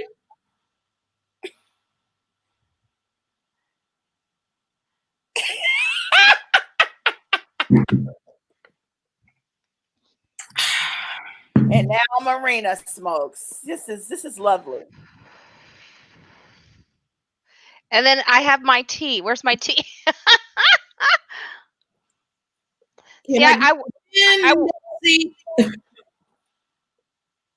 Well, here's to both of y'all weed heads smoking your weed, doing all your drugs. Y'all are really full on comedians. Comedians do drugs and play video games. Y'all are Pete Davidson right now. And no, he's us. Oh, that's right, bitch. You better get me all together. You are so right. You goddamn it, you better get me together. I don't have corona. Right. You gotta let all your neighbors know in the building you live in. They're like, oh, weed. No, Marina ain't gotta let nobody know nothing because Marina like to write letters to her neighbors. They just so sick of her. I do. I get very angry. Letters, notes and shit. Can y'all keep it down? I got yoga at 11 a.m. They tried to vacuum tonight at 10 o'clock. What? And what did you do? You called up there? I take the broom. I go. I've done that too. Look, somebody tried to build something. He building something. They could have built it earlier. No. You know what? You old bitches is just cranky and won't let your neighbors live their lives. Not while I'm going through a depression. Absolutely. Or a pandemic. God damn it. Listen, they be up there. Oh, this is a sex. I could say what I could curse and everything, right? Uh-huh. These guys be up there fucking like crazy. And I don't complain. And it's the ceiling almost. I thought it was going to come down this week. And in the middle of my own sleep, I thought the ceiling was caving in. So I screamed. I said, no, no, no. And they stopped because I think they thought I was screaming at them to stop. But you were. No, I thought the ceiling was actually, it could be the weed though. Maybe. I saw it. How dare they have sex while you not having sex? I don't mind that part. I don't mind it. I let that go. But don't vacuum. Just don't. You could. I mean, and they're having a lot of sex, a lot of good sex. No, I can't. It's unfair. It's so unfair. It is. I told my super that they having a lot of good sex. My super about our neighbors having sex, and this is why this is who Marina is. Yeah. My super said, that's good. That's good. Oh, I like it. Is he Dominican? Yeah. Honduras or Guatemala or one of those. And he goes, I don't know which one. He goes, you better go watch an episode of Where in the World's Coming. This is not even close. You better where the fuck is Carmen motherfucking San Diego, bitch? I don't know which one. Guatemala. I think it's Honduras. Yeah, she all over the place.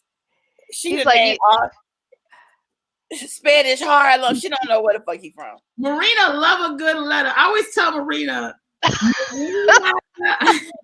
if there ever was a moment where God definitely putting people in certain slots, you could definitely tell he gave one of his newest angels, and they was just one of the angels that was only temping, right? He was only there temporary on a 6-month assignment, and he gave Marina to this nigga, and this nigga accidentally put Marina inside a black woman because she was supposed to be inside a bitch named Karen who lived in Wisconsin. Oh yeah.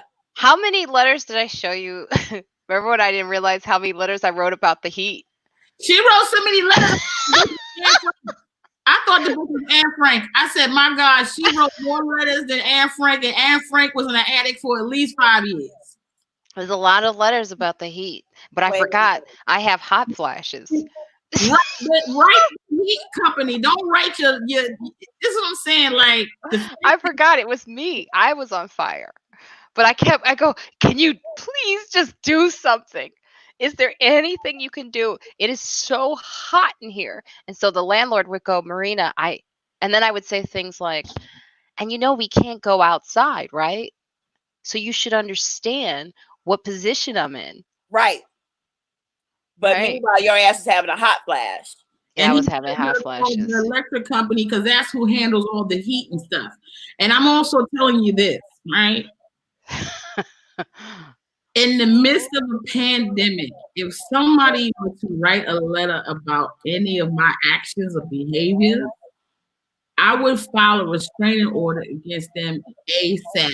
Marina writing letters, going to the post office, putting stamps on letters, only for the letter to come back to her building because her super lived right underneath her. So that's what I'm telling you. Marina will go to the post office to deliver a letter to my email.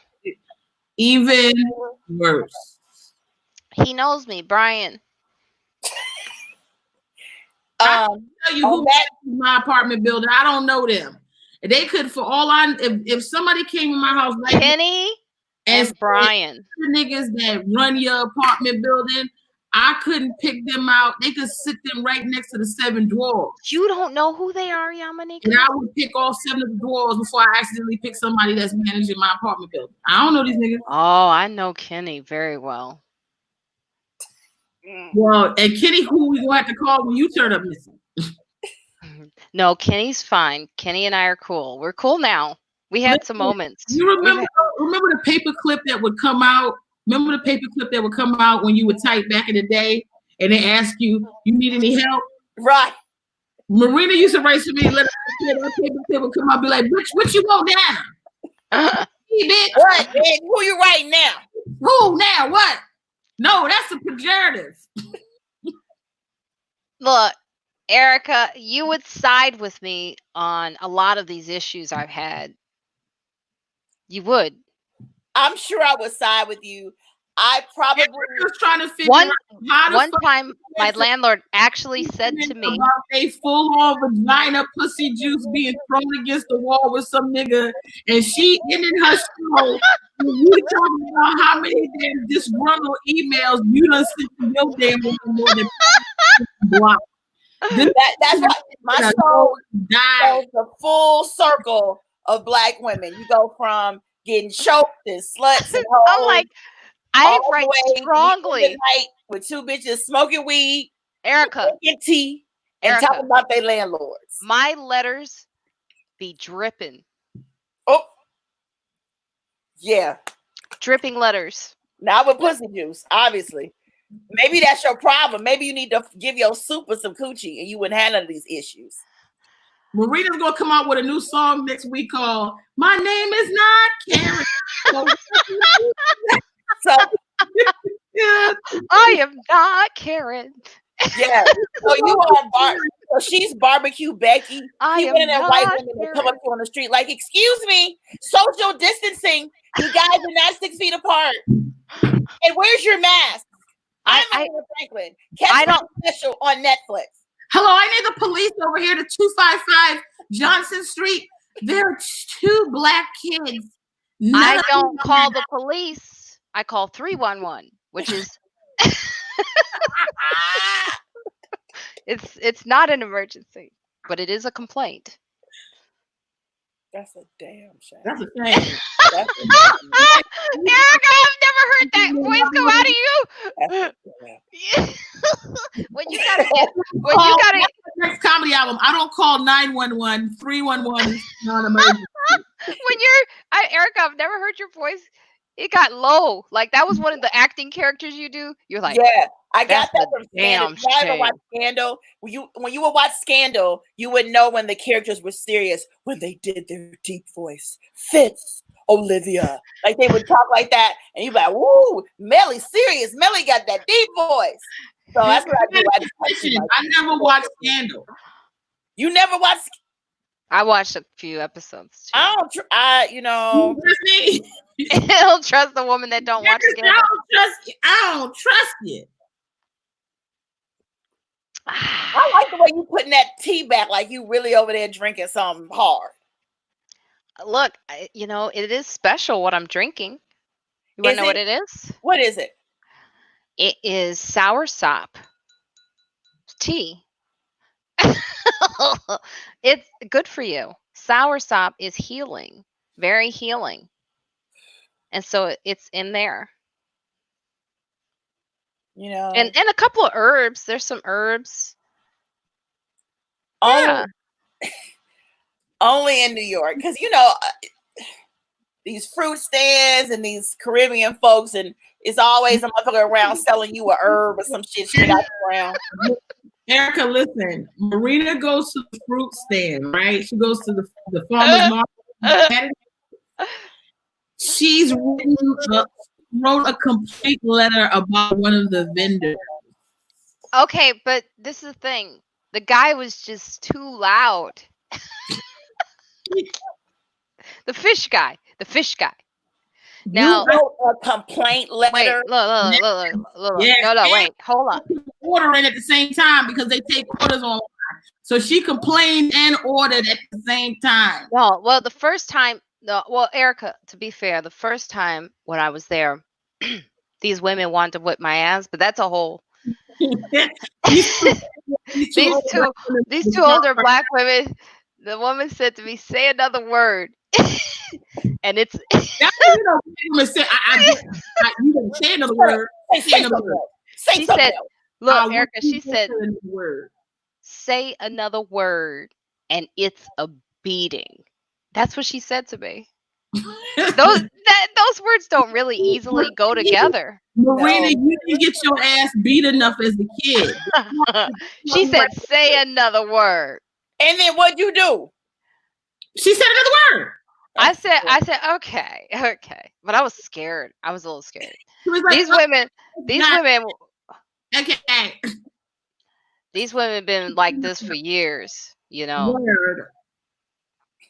So those guys got to know me, And then another week that I went there, this guy asked me to scoot up to the next person. And I'm like, well, that me scooting up ain't 6 inches from that next person. Mm-hmm. Just like you not 6 inches from me. So I was like, I don't need to be told to scoot in a time when they're telling us to keep your distance. That's it. That's all I'm saying. And the lines were out of control. They had people, the line was going into the actual street. So people could get, so there was no control. And this woman said, this, an Asian woman just happened to be, and she walked by and she goes, shut it down. Shut it down.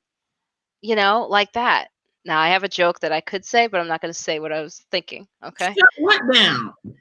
Did y'all all know that Marina does quality control for the Thanksgiving Day parade? So I wrote them a letter and I said, you guys need to manage your farmers market better, because don't ask me to scoot up. Marina, I tried to get you out of the story so you wouldn't finish it with the joke, but you still trying to tell a story. I don't want you to talk that. Marina, you wrote 2 letters. Marina, I was going to say something about Wuhan. What? I know what you were going to say. I can't say it. I would love, as part of your podcast, maybe you do a whole new separate one where it's just you reading your customer complaint letters. I don't think it's story. I actually don't think I have a problem. I think that I am just right. You know, they say a clock is right twice a day. Marina, you're a clock. Be a clock. Be a clock. Be a clock. On that note, I'm gonna let you high bitches go so y'all can go play your little raggedy ass video game. Who said we're high? We're not high. We love you, Erica. We love you. Thank you for bringing us on. Yeah, I appreciate it. Like I said, everybody, you know, when you're on my show, you never know what you're gonna get. We start with choking and fucking, and we end with customer complaint letters from Marina. This shows the full scope of Black womanhood. We are not one-dimensional. We are fully actualized human beings, and that's what you get on Nightcap with the fish guy is not even acting up anymore. She came back. I'm wrapping the show up. She knows what a wrap up is. She knows what a wrap up is. And she's gonna come back to the fish market story. I just wanted to make sure they understood that the fish guy is not a problem anymore at the farmer's market. Because you checked his ass. Because you checked him. He was too loud. But it's a market. It's an outdoor market, kind of, right? Yes. Yeah. I can't believe you're still asking her questions. I'm asking about. They want to know. So. I'm purposely not looking at the comments because people say mean things. Wait a minute. I don't want to know. But at a fish market, how do you want people to sound? You want somebody like. That's what I'm like that. No. There's no shouting during a pandemic, okay? No shouting. He was really saying next. I said, was he calling the next customer? Sometimes people don't hear First of all, he never has people. So he was acting like... You know what? Another comic went with her, and that comic was like, it was annoying, but I thought writing the letter was a little too much. Look. The fish guy was just saying, he was like, next! No one's in a hurry.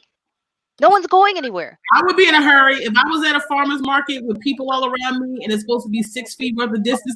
Okay, but he didn't have any. He doesn't even have people. Like, there's certain popular vendors. He's never been one of them. Oh, so her.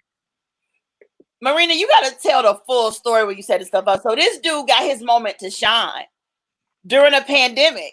It's a full store, motherfucker, standing 6 feet apart, and he got his opportunity to be like, and he's like, next. I'm like, where did this guy come from?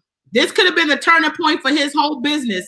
And Marina There's no shouting when the thing is shouting is bad with this thing, you know? Oh, because he had no mask on? No.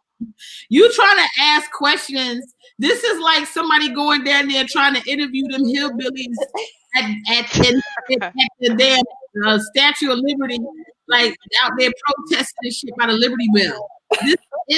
It's nonsensical at this point. Marina writes letters, it calms her down. She won't tell you that there's some type of whip back with her where she only gets calm when she writes. He ain't loud anymore.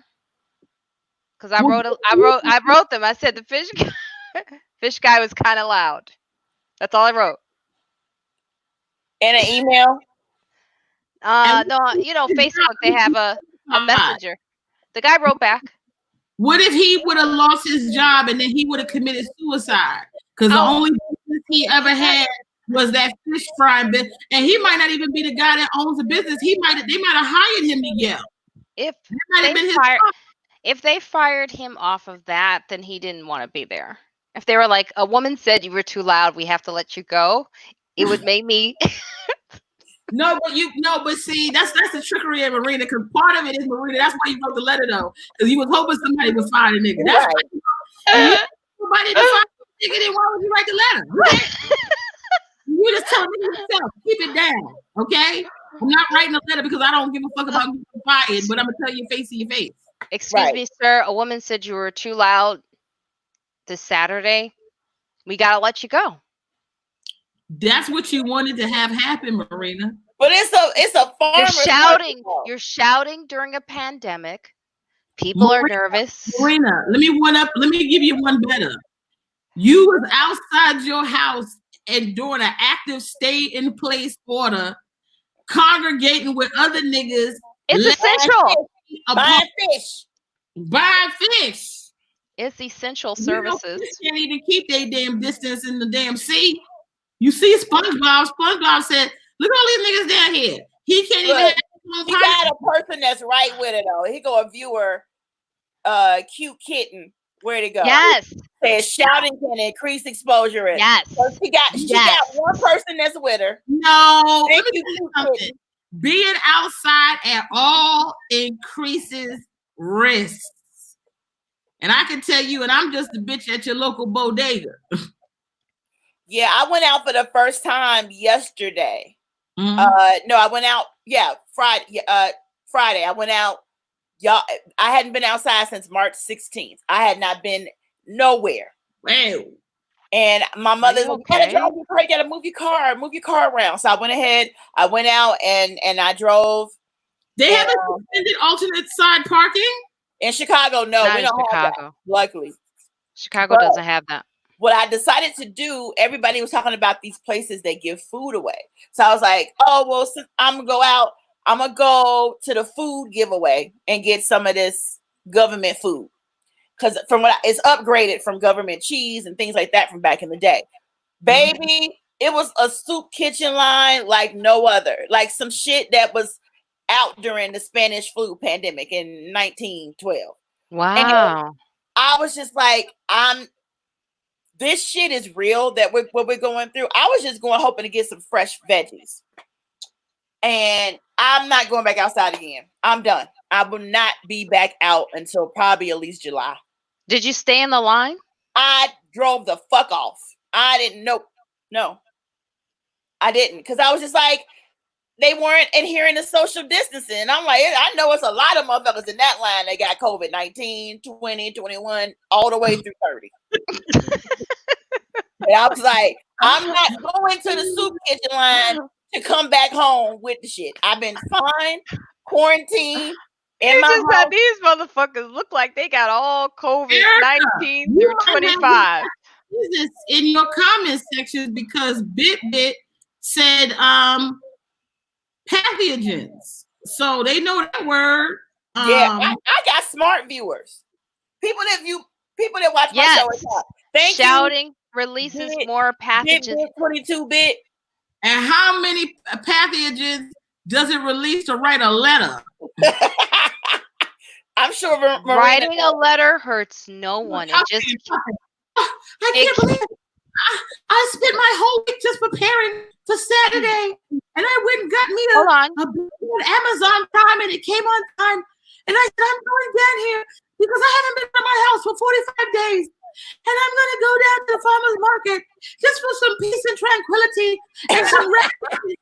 And when I get down there to the radishes, I just want to quietly get my radishes. And as soon as I get to the radish bitch, all of a sudden there's this fish frying food. And he's sitting there and he's yelling, next. And I'm like, oh my goodness, the packets that are coming out of his mouth right now during this pandemic where I'm already not socially distancing because I'm at a damn place where I can't social distance. And I just want to let you guys know, but don't fire him now. I went all the way out my way to tell you this, not because I want him to be fired, but because you know. I just needed him to be. Listen, now they're more. Chop that part up for me and send it to me. I'm posting that act out I just did because that's Marina fucking Franklin, single black woman on Amazon Prime, y'all. And you know what else? But you gotta end it. Signed. My name is not Karen. That's the end of the letter. My name is not Karen. So what would you say when I walk into a Walmart and I call the police? You better believe they gonna show up. I think the best compliment I ever got recently from one of my letters was, it just said, "You're right."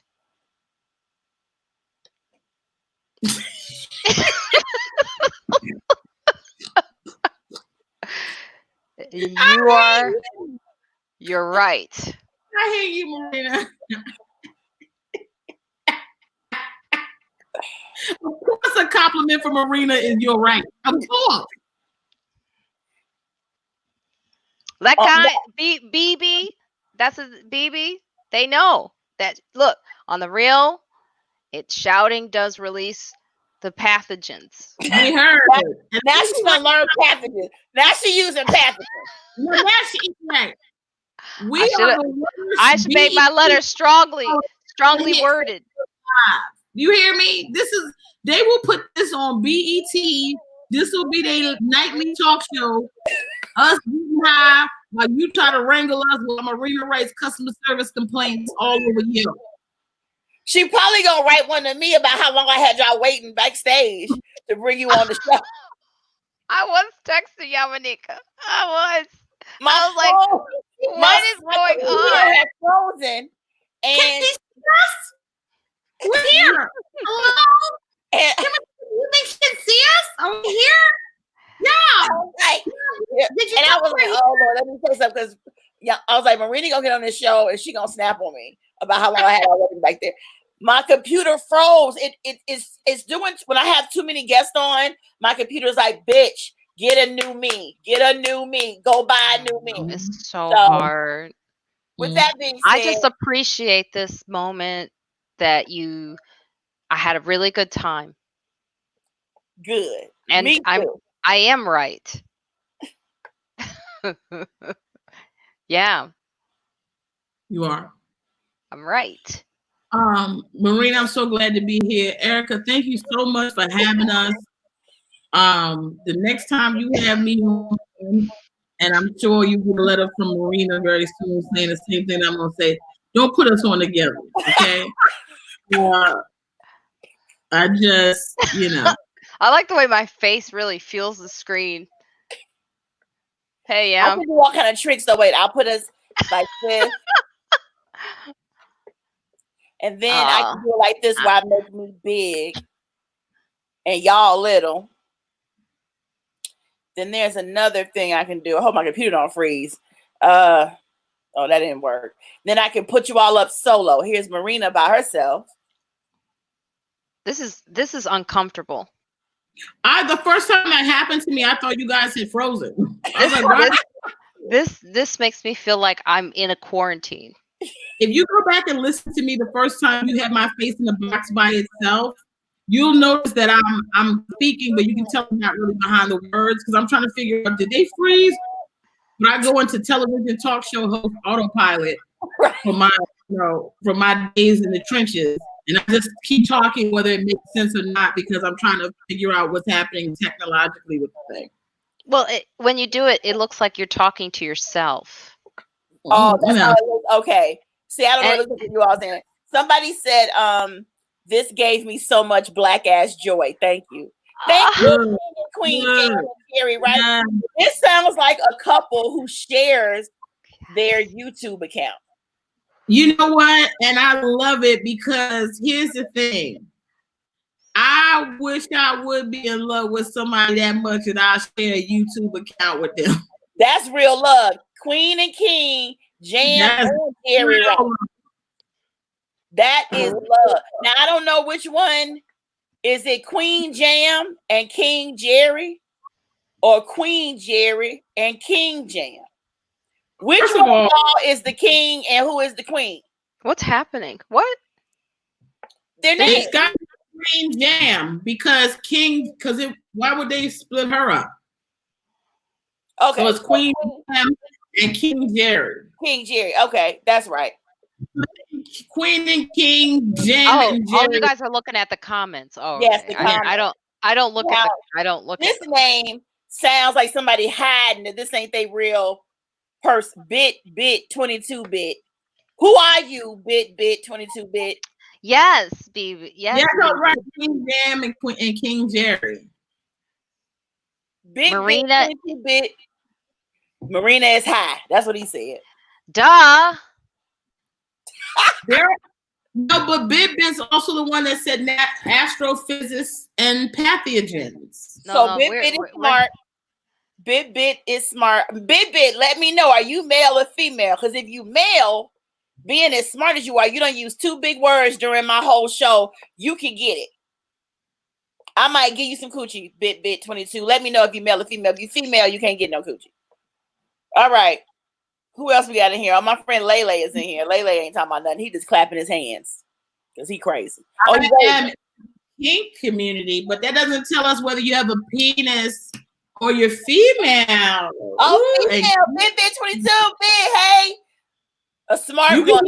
You can hear the disappointment in Erica's voice, though, when she found out you was a female. I'm like, huh? Yay, a girl. Woo, yippity bippity boo. And she got it.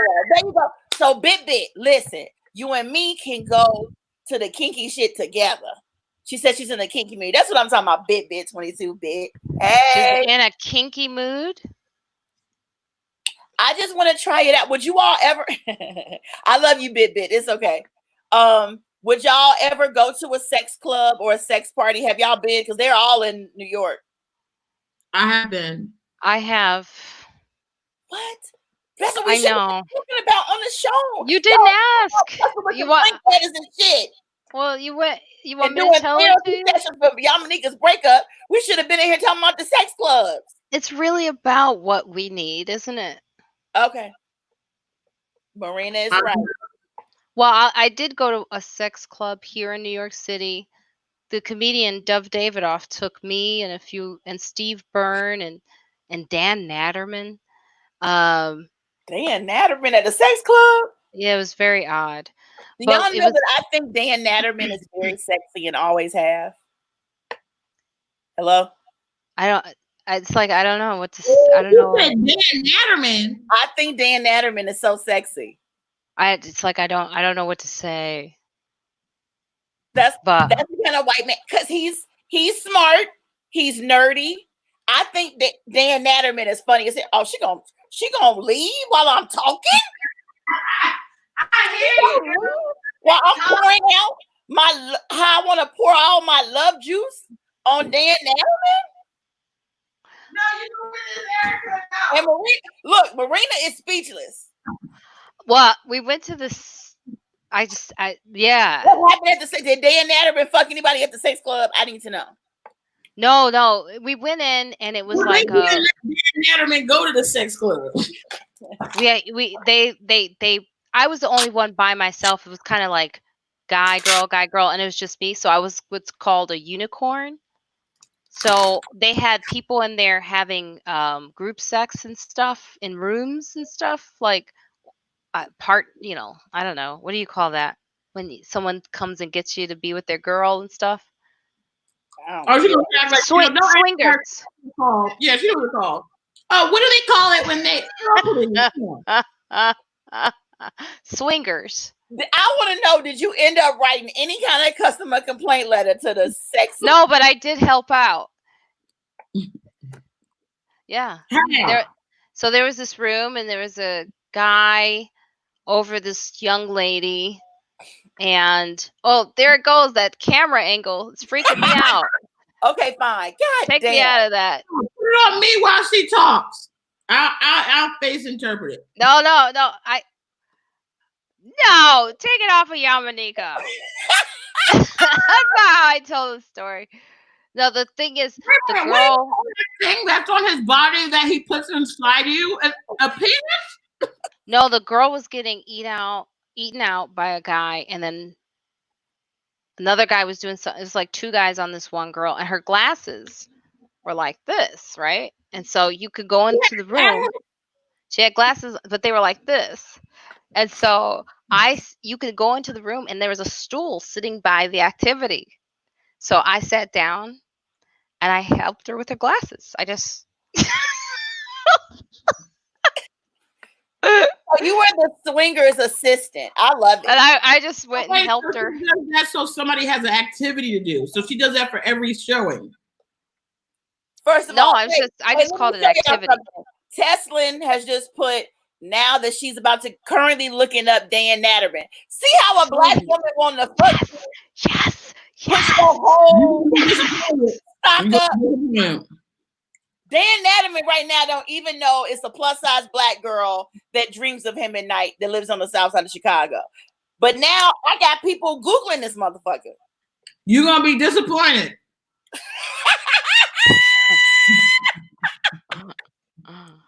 Oh my God. I love the fact that she went to go see what Dan looks like. Dan Natterman. He ain't fine. It's just he does something. Dan Natterman was one of the first people to ever put me on a podcast. This is when podcasts first came out and only white men knew about them. And he had one. And I don't know why he asked me to come on and he interviewed me. I was there at his apartment with him. Somebody else was there. I don't remember who they were. I could have fucked Dan Natterman then. But I didn't. He didn't make a move. But that's because he didn't know all this lusciousness was filling him. Wow. What's wrong with y'all? But something special about that man. There's something special about Dan Natterman. It's his brain. And that's what I'm telling you. I'm a sapiosexual. If her glasses were like this. Okay. I love Dan Natterman got like Asperger's or some shit. Ain't everything parked up in the same ride over there. And I love him, but something's off. Okay, it may be. Finish. Let Marina finish. I'm not gonna say anything because she's gonna go back and tell Dan I said it. Don't say, bitch. Are you eating pretzel chips and hummus? Oh, that sounds so good. I did that the other night, and I felt so sick the next day. Oh, that is the most bougie black bitch shit. Let me show y'all what I got that I'm gonna eat when I get off the show with y'all. What? This girl made me. I want one of those drinks that you always have from that girl. Can she ship them over here? I think she does ship now. Because so many people have been asking from different cities. I got a what's that? Is that a pie? A vegan peach cobbler. Oh, let me see. It looks good. Baby, it's the best peach cobbler I've ever had in my life. Really? I'm fat. My family from the South. This company right here, Green Bites. ooh, It's owned by a black girl on the South Side, and she delivers to you. I done ate the middle part out. That looks so good. Let me tell you, this crust is the best. If you are in Chicago, y'all, look for Green Bites. It's a young black woman on the South Side. She's a vegan chef. I'm fucking this. I already ate the middle, and when I get off with y'all, I'm gonna eat the rest. But yeah, I'll show this the logo, Green Bites. That sounds good. Yeah. I know y'all didn't mean to stay on here with me this long. So what y'all about to do? Get high and play video games. Is that what y'all said? Well, we're going to play the video game now. Well, no, it's past my bedtime. Is that more tea you have? What roots and plants and dirt are you drinking now, Marina? Well, I was sick this year. I had breast cancer. I know. See, look at that. I just made you feel bad, didn't I? Yeah. She's horrible. You know, she brought the breast cancer up to make me shut up. I'm about to crack the joke about all her time. And she's like, well, I'm glad you're laughing, Erica, but I drink this because I had breast cancer. And I'm like, well, I love doing that to people. I'm the worst person you could have given breast cancer to. But the thing is so this is herbs. That's what this is. It's from Dr. Wong. And it stopped the hot flashes I was talking about earlier. So I don't have them as bad. They're better. And it helps me from taking the medication that the doctors want to give you that's like yeah, it's like really strong medicine that'll change you. So this is Eastern medicine. It's pretty good. It works. And my doctor swears by them. that shit probably cures corona. I wish you spread it around. I'm pretty sure I don't know what this is, but it makes me feel amazing. And he won't tell me what's in it. Won't tell me. Ancient Chinese secret. Oh, because he wanted you to keep coming back to him. He's a louse. It's working. That's all I know. Yeah, but you can only get it from him. That makes him a loser. Yeah, I'm addicted. With friends like us, we'll never let you get off your own show with some positive messaging. Yeah.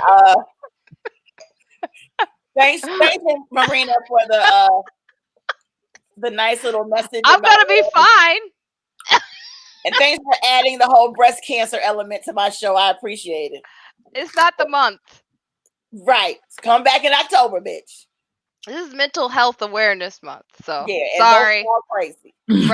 For breast cancer women, I apologize. Look at my brother hating. He gonna write. He's a hater. Hey, shut the fuck up. Talking about something. This is boring. Shut up, Poogie. Your fat self. My brother always got some shit to say. Remember that time I called your brother? Can we talk about? We can't talk about that. Remember when I called your brother? I'm like, where the fuck Erica at? I had your brother hysterics because I couldn't find you. If you looking for me, he the last person to call. No, he was. Wow, but he's still listening and watching. I'm surprised. I don't know, because he wants to be able to call me after this is done. I watched your little show, and you and Yamaneika, and y'all was boring. He can't wait for me to get off. He's right, though. It's okay. No, we're not boring. This is fun. We're not laughing. No, he's got a right to his. Does he want to write a letter? Look. You and my brother. My brother will write. He will call and complain. That's him. I could tell. That's why I empathize. He's he's me. He's horrible. Eric, I want a copy of this recording to my Dropbox. I will. Now, give me a couple days. I'm gonna download it on Monday because I don't want to take up space on my hard drive because then my show tomorrow will be fucked up. So after my show tomorrow night, I'll download it and then I'll send it to you. I'll try to cut it up. I'll try. It's anyway. This was fun. I got the munchies. I see, bitch. That's when you know a bitch is hungry, when she fucking up pretzel chips and hummus. Is that from Trader Joe's? Good. Whole Foods. Oh yeah, she's a Whole Foods girl. Whole Foods. Very nice. You know what I love getting from Whole Foods? Hey, be quiet. No. They probably sell them other places too, but there's these chickpea puffs that are like, oh yeah, they're like almost like those poofy puffs, baby. You know, pirate booties. Yeah, they like pirate booties, but they better. And I always got my baby niece hooked on them motherfuckers. I be sneaking her some over there, and she hiding behind her bed from her brothers and sisters. They're spicy too, right? Yes, me and Ariel be fucking up them chickpea puffs, honey. Those are good. And my brother got a request, Yamaneika. I know. I told him to shut up. He's so stupid. Wow, he wants you to twerk. You know, I'll twerk this wig. This show has gone 2 hours, 19 minutes. I was supposed to be on and off in an hour, but you know, Well, we had a very good time. Yeah. We I'm glad y'all absolutely did. had. It was was nice to see you, Erica. I haven't seen you in a while. I know. We've known each other, all of us, for like years. So it's great. It's always great to do this. It's a Yes, great way to connect.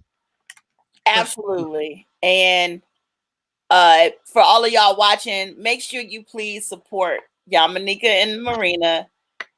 Watch their comedy specials. Both of y'all have Comedy Central specials, right? Mine is on Amazon Prime, and it will. Are you shifting, Yamaneika? Mhm. Amazon Prime, and it's called Single Black Female. And I taped it actually in Chicago. That's right. That's right. And I think it's going to be on the CW network soon too. Okay. But if you have Apple TV, it's on there. Amen. Speaking of single black females, somebody has a question for Yamaneika about her cats. They're good. Tess, thank you. They're good. I'm praying. I miss my ex-boyfriend so much. No.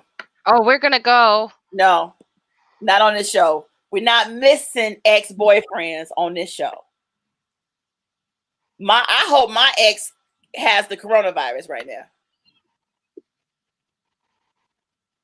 He was the coronavirus in my life before there was a coronavirus. He's COVID-18. Goddamn it. And he infected my life with despair and terror and quarantine. Dating this motherfucker was the equivalent of being in quarantine right now. So that's that. Now, what you want to say about your ex? Wow. Cross my mind. You just running across my mind. Oh, nice. Yeah. Ooh. I was just thinking about you and what you do. I mean, what you been up to. I know it's wrong things to small, but let me take a minute and let me think this thing through.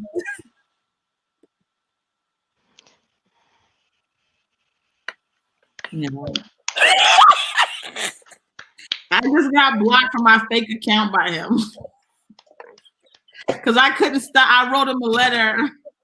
Oh, now that's so Marina write customer complaint and you write letters to exes. Thank you, Courtney. No, because it's like I want my sex move back. I want my fuck move back. Your what? My fuck move. I want my fuck move back. I did certain things. I don't want him to go do.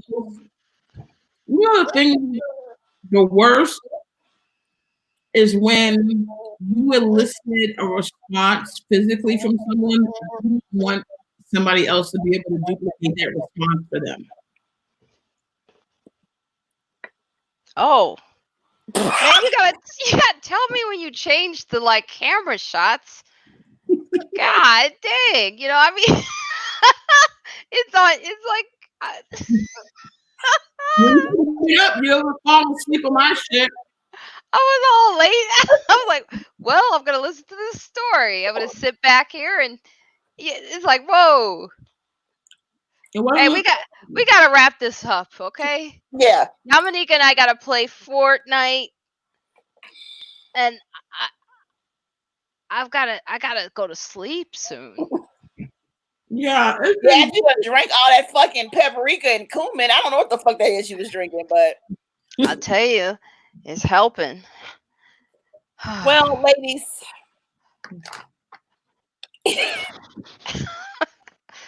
What? God. I don't know what the fuck this is. It's like all of a sudden there's just a whole different view. Okay, I'll put it like this. Here, let's go here. There you go. Now do whatever the fuck. I'm luckily you had pants on, because sometimes I go that wide shot. What is this bitch doing to her wig? she's now working at Downtown Abbey. LaQuanda, I told you to not put any staples in the collated papers.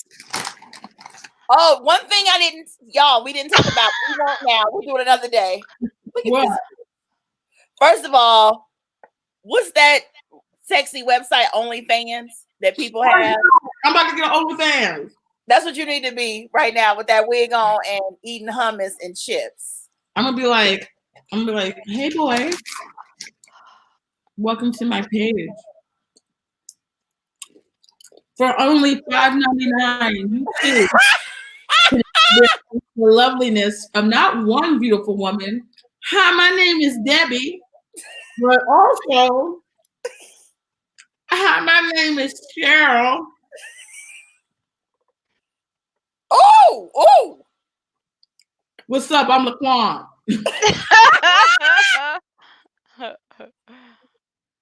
I was just thinking about you and wondering what you're doing. I mean, what you've been up to.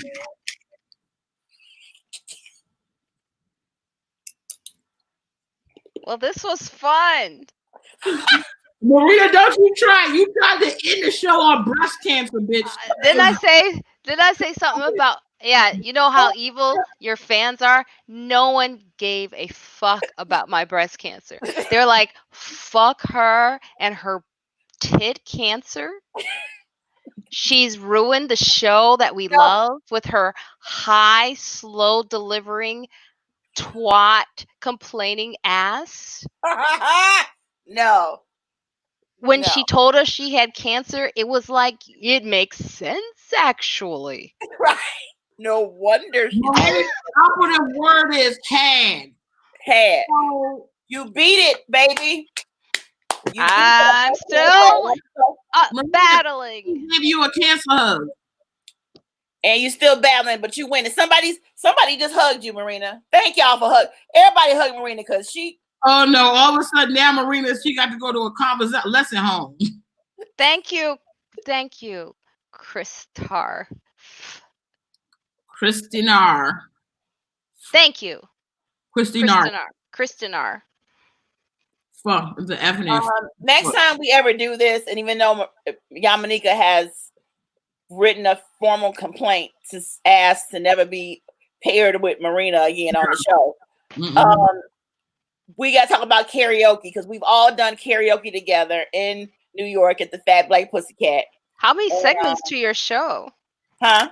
How many segments are there? 2, but no, nobody else is coming on.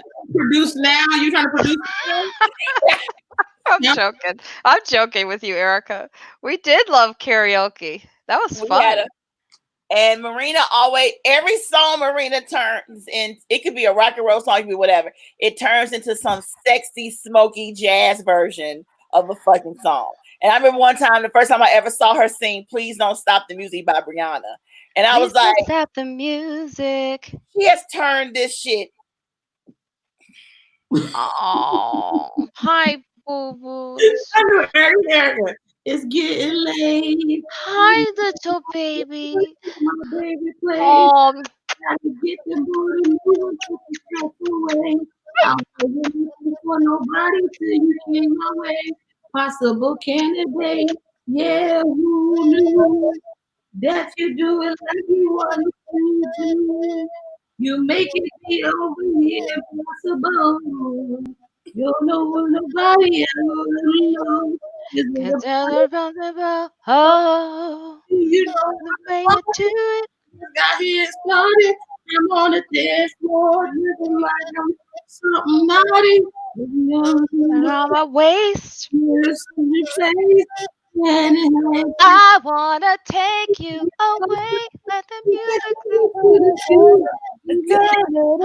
play. I just can't refuse it. Like the way you do it. Please don't stop the music.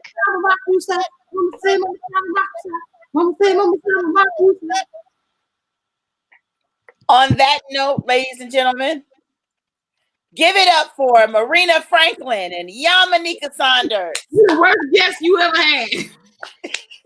I don't know what the fuck this segment just was. I have no idea. I think it was called karaoke. There you go. Right? A copy of this.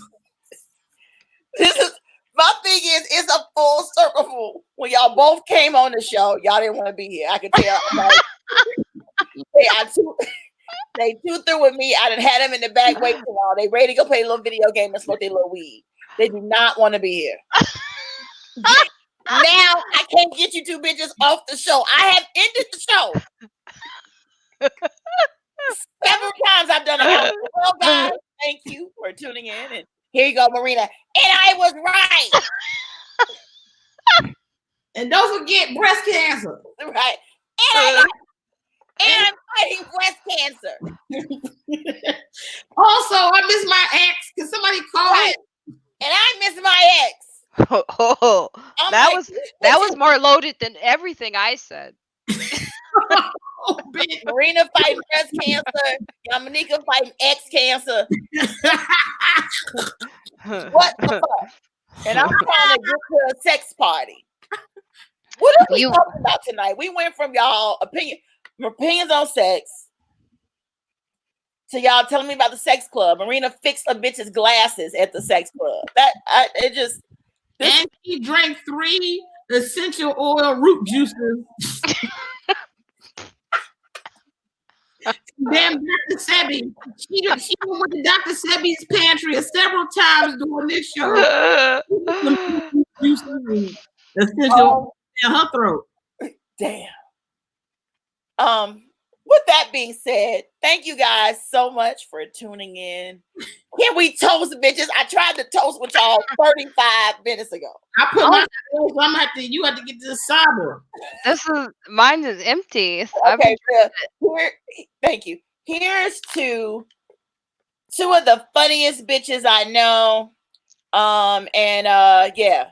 And thank y'all for being on the show. Anything y'all want to say? No, I just think that it's good what you do. You're also right. Bring it. Doesn't it feel good to hear that? You are. What wedding did you go to? That's a wedding glass. From the reception. Who the fuck did you a complaint letter talking about? Well, I didn't want to say anything because with your wedding, but the catering wasn't really up to par. Catering was very lackluster. Who's poor little wedding with this? Happy New Year's. It's a New Year. I want to complain about the company that made this glass. It really should be in Times Roman, not Sanskrit. I have to throw this out. This is my cousin's ex-wife. He hates her. And that's the thing from their wedding or from when she married somebody else? From their wedding. And he hates her. Well, that looked like a brand new glass. Right. I just never use it. I kept it, I keep things nicely. Well, you ain't got time to be losing toiletries and shit because we in the middle of a pandemic. So you have to hold on to that until, Thanks for bringing it up, Eric. I was like, oh no. Thank you so much, Erica. I mean, I'm trying to let you properly sign off your own show, but you keep giving the floor back to Marina, and Marina keeps trying to dance on it. So before we get back into cancer, let me just end the show. I'm just gonna click both of you bitches out. Okay, here we go. How do I do this? That's right. Get rid of her. Got rid of her ass. Let me get rid of you. Click. Woo, my friends. If I let them stay, this show would have never ended. Thank y'all for watching. Hey, listen. Do you know how hard Black women work to be in the comedy industry? It's hard work. So you make sure anytime you see Marina Franklin coming to your town, anytime you see Yamaneika coming to your town, support them. Go see their shows. Go download their stuff. They both are on Comedy Central, Netflix. Marina's Single Black Female is on Amazon. Don't forget to screenshot me with my lovely earrings from So Rebellious. Handmade earrings. Look at that. That's art, baby. That's art. and screenshot and put it up on Facebook and hashtag So Rebellish, hashtag Nightcap with Erica. I had a good time tonight. My show is fun, and we just say and do whatever the fuck we want to do. I don't follow rules here, and I don't, it's not a well put together formal show. We just go with the flow. And I hope you all enjoyed watching today and had a good time. Make sure, if you want to support me, I'm gonna start putting my what you call it? I'm about to say Cash App, same thing. I'm gonna start putting it up because I really do need to do a campaign to get better technology so my show won't be fucking up while I'm on. But let me all show you. If you want to support me, you can go to my Redbubble page, and I got everything. I got t-shirts, bam. Check that out. I got drawstring bags, bam. Nightcap with Erica. And I've got water bottles. Hey, a bitch is doing it, honey. I am doing it. Also, don't forget, my book club selection is Sneaky Pussy. Go to Amazon, buy Sneaky Pussy. It's 99 cents to download it. We're going to start reading the book and discussing it in my Facebook group. And other than that, I think that's everything, right? All right. Any questions? Anybody, any questions? Anything you want to say? This show has been 2.5 hours. There's no way this was supposed to happen. Most of my shows from now on are going to be about an hour and 20 minutes. But that's when you have guests smoking weed and getting drunk. They keep talking. And I love them for it. I love you all. And I'm a little tipsy myself now. I'm going to go so I can eat my vegan peach cobbler. And tune in tomorrow night. All my guests are men. So that means the show is going to go much more smoothly. And many of them are going to be angry because what they don't realize yet is that Michael Jordan's The Last Dance on ESPN is going to be on during the same time as my show. So they're going to be with me instead of watching the documentary of the season. But whatever, who cares? Okay. See y'all tomorrow night, 9:00 CST. And the show is going to be an hour and 20 minutes. Hey, it's Erica from the South Side of the Chi, and I just completed the 2020 census. If you're not counted in, you'll be counted out. And I don't know about you, baby, but I want to be in, not out. What are you waiting for? Take the census. Go to 2020census.gov.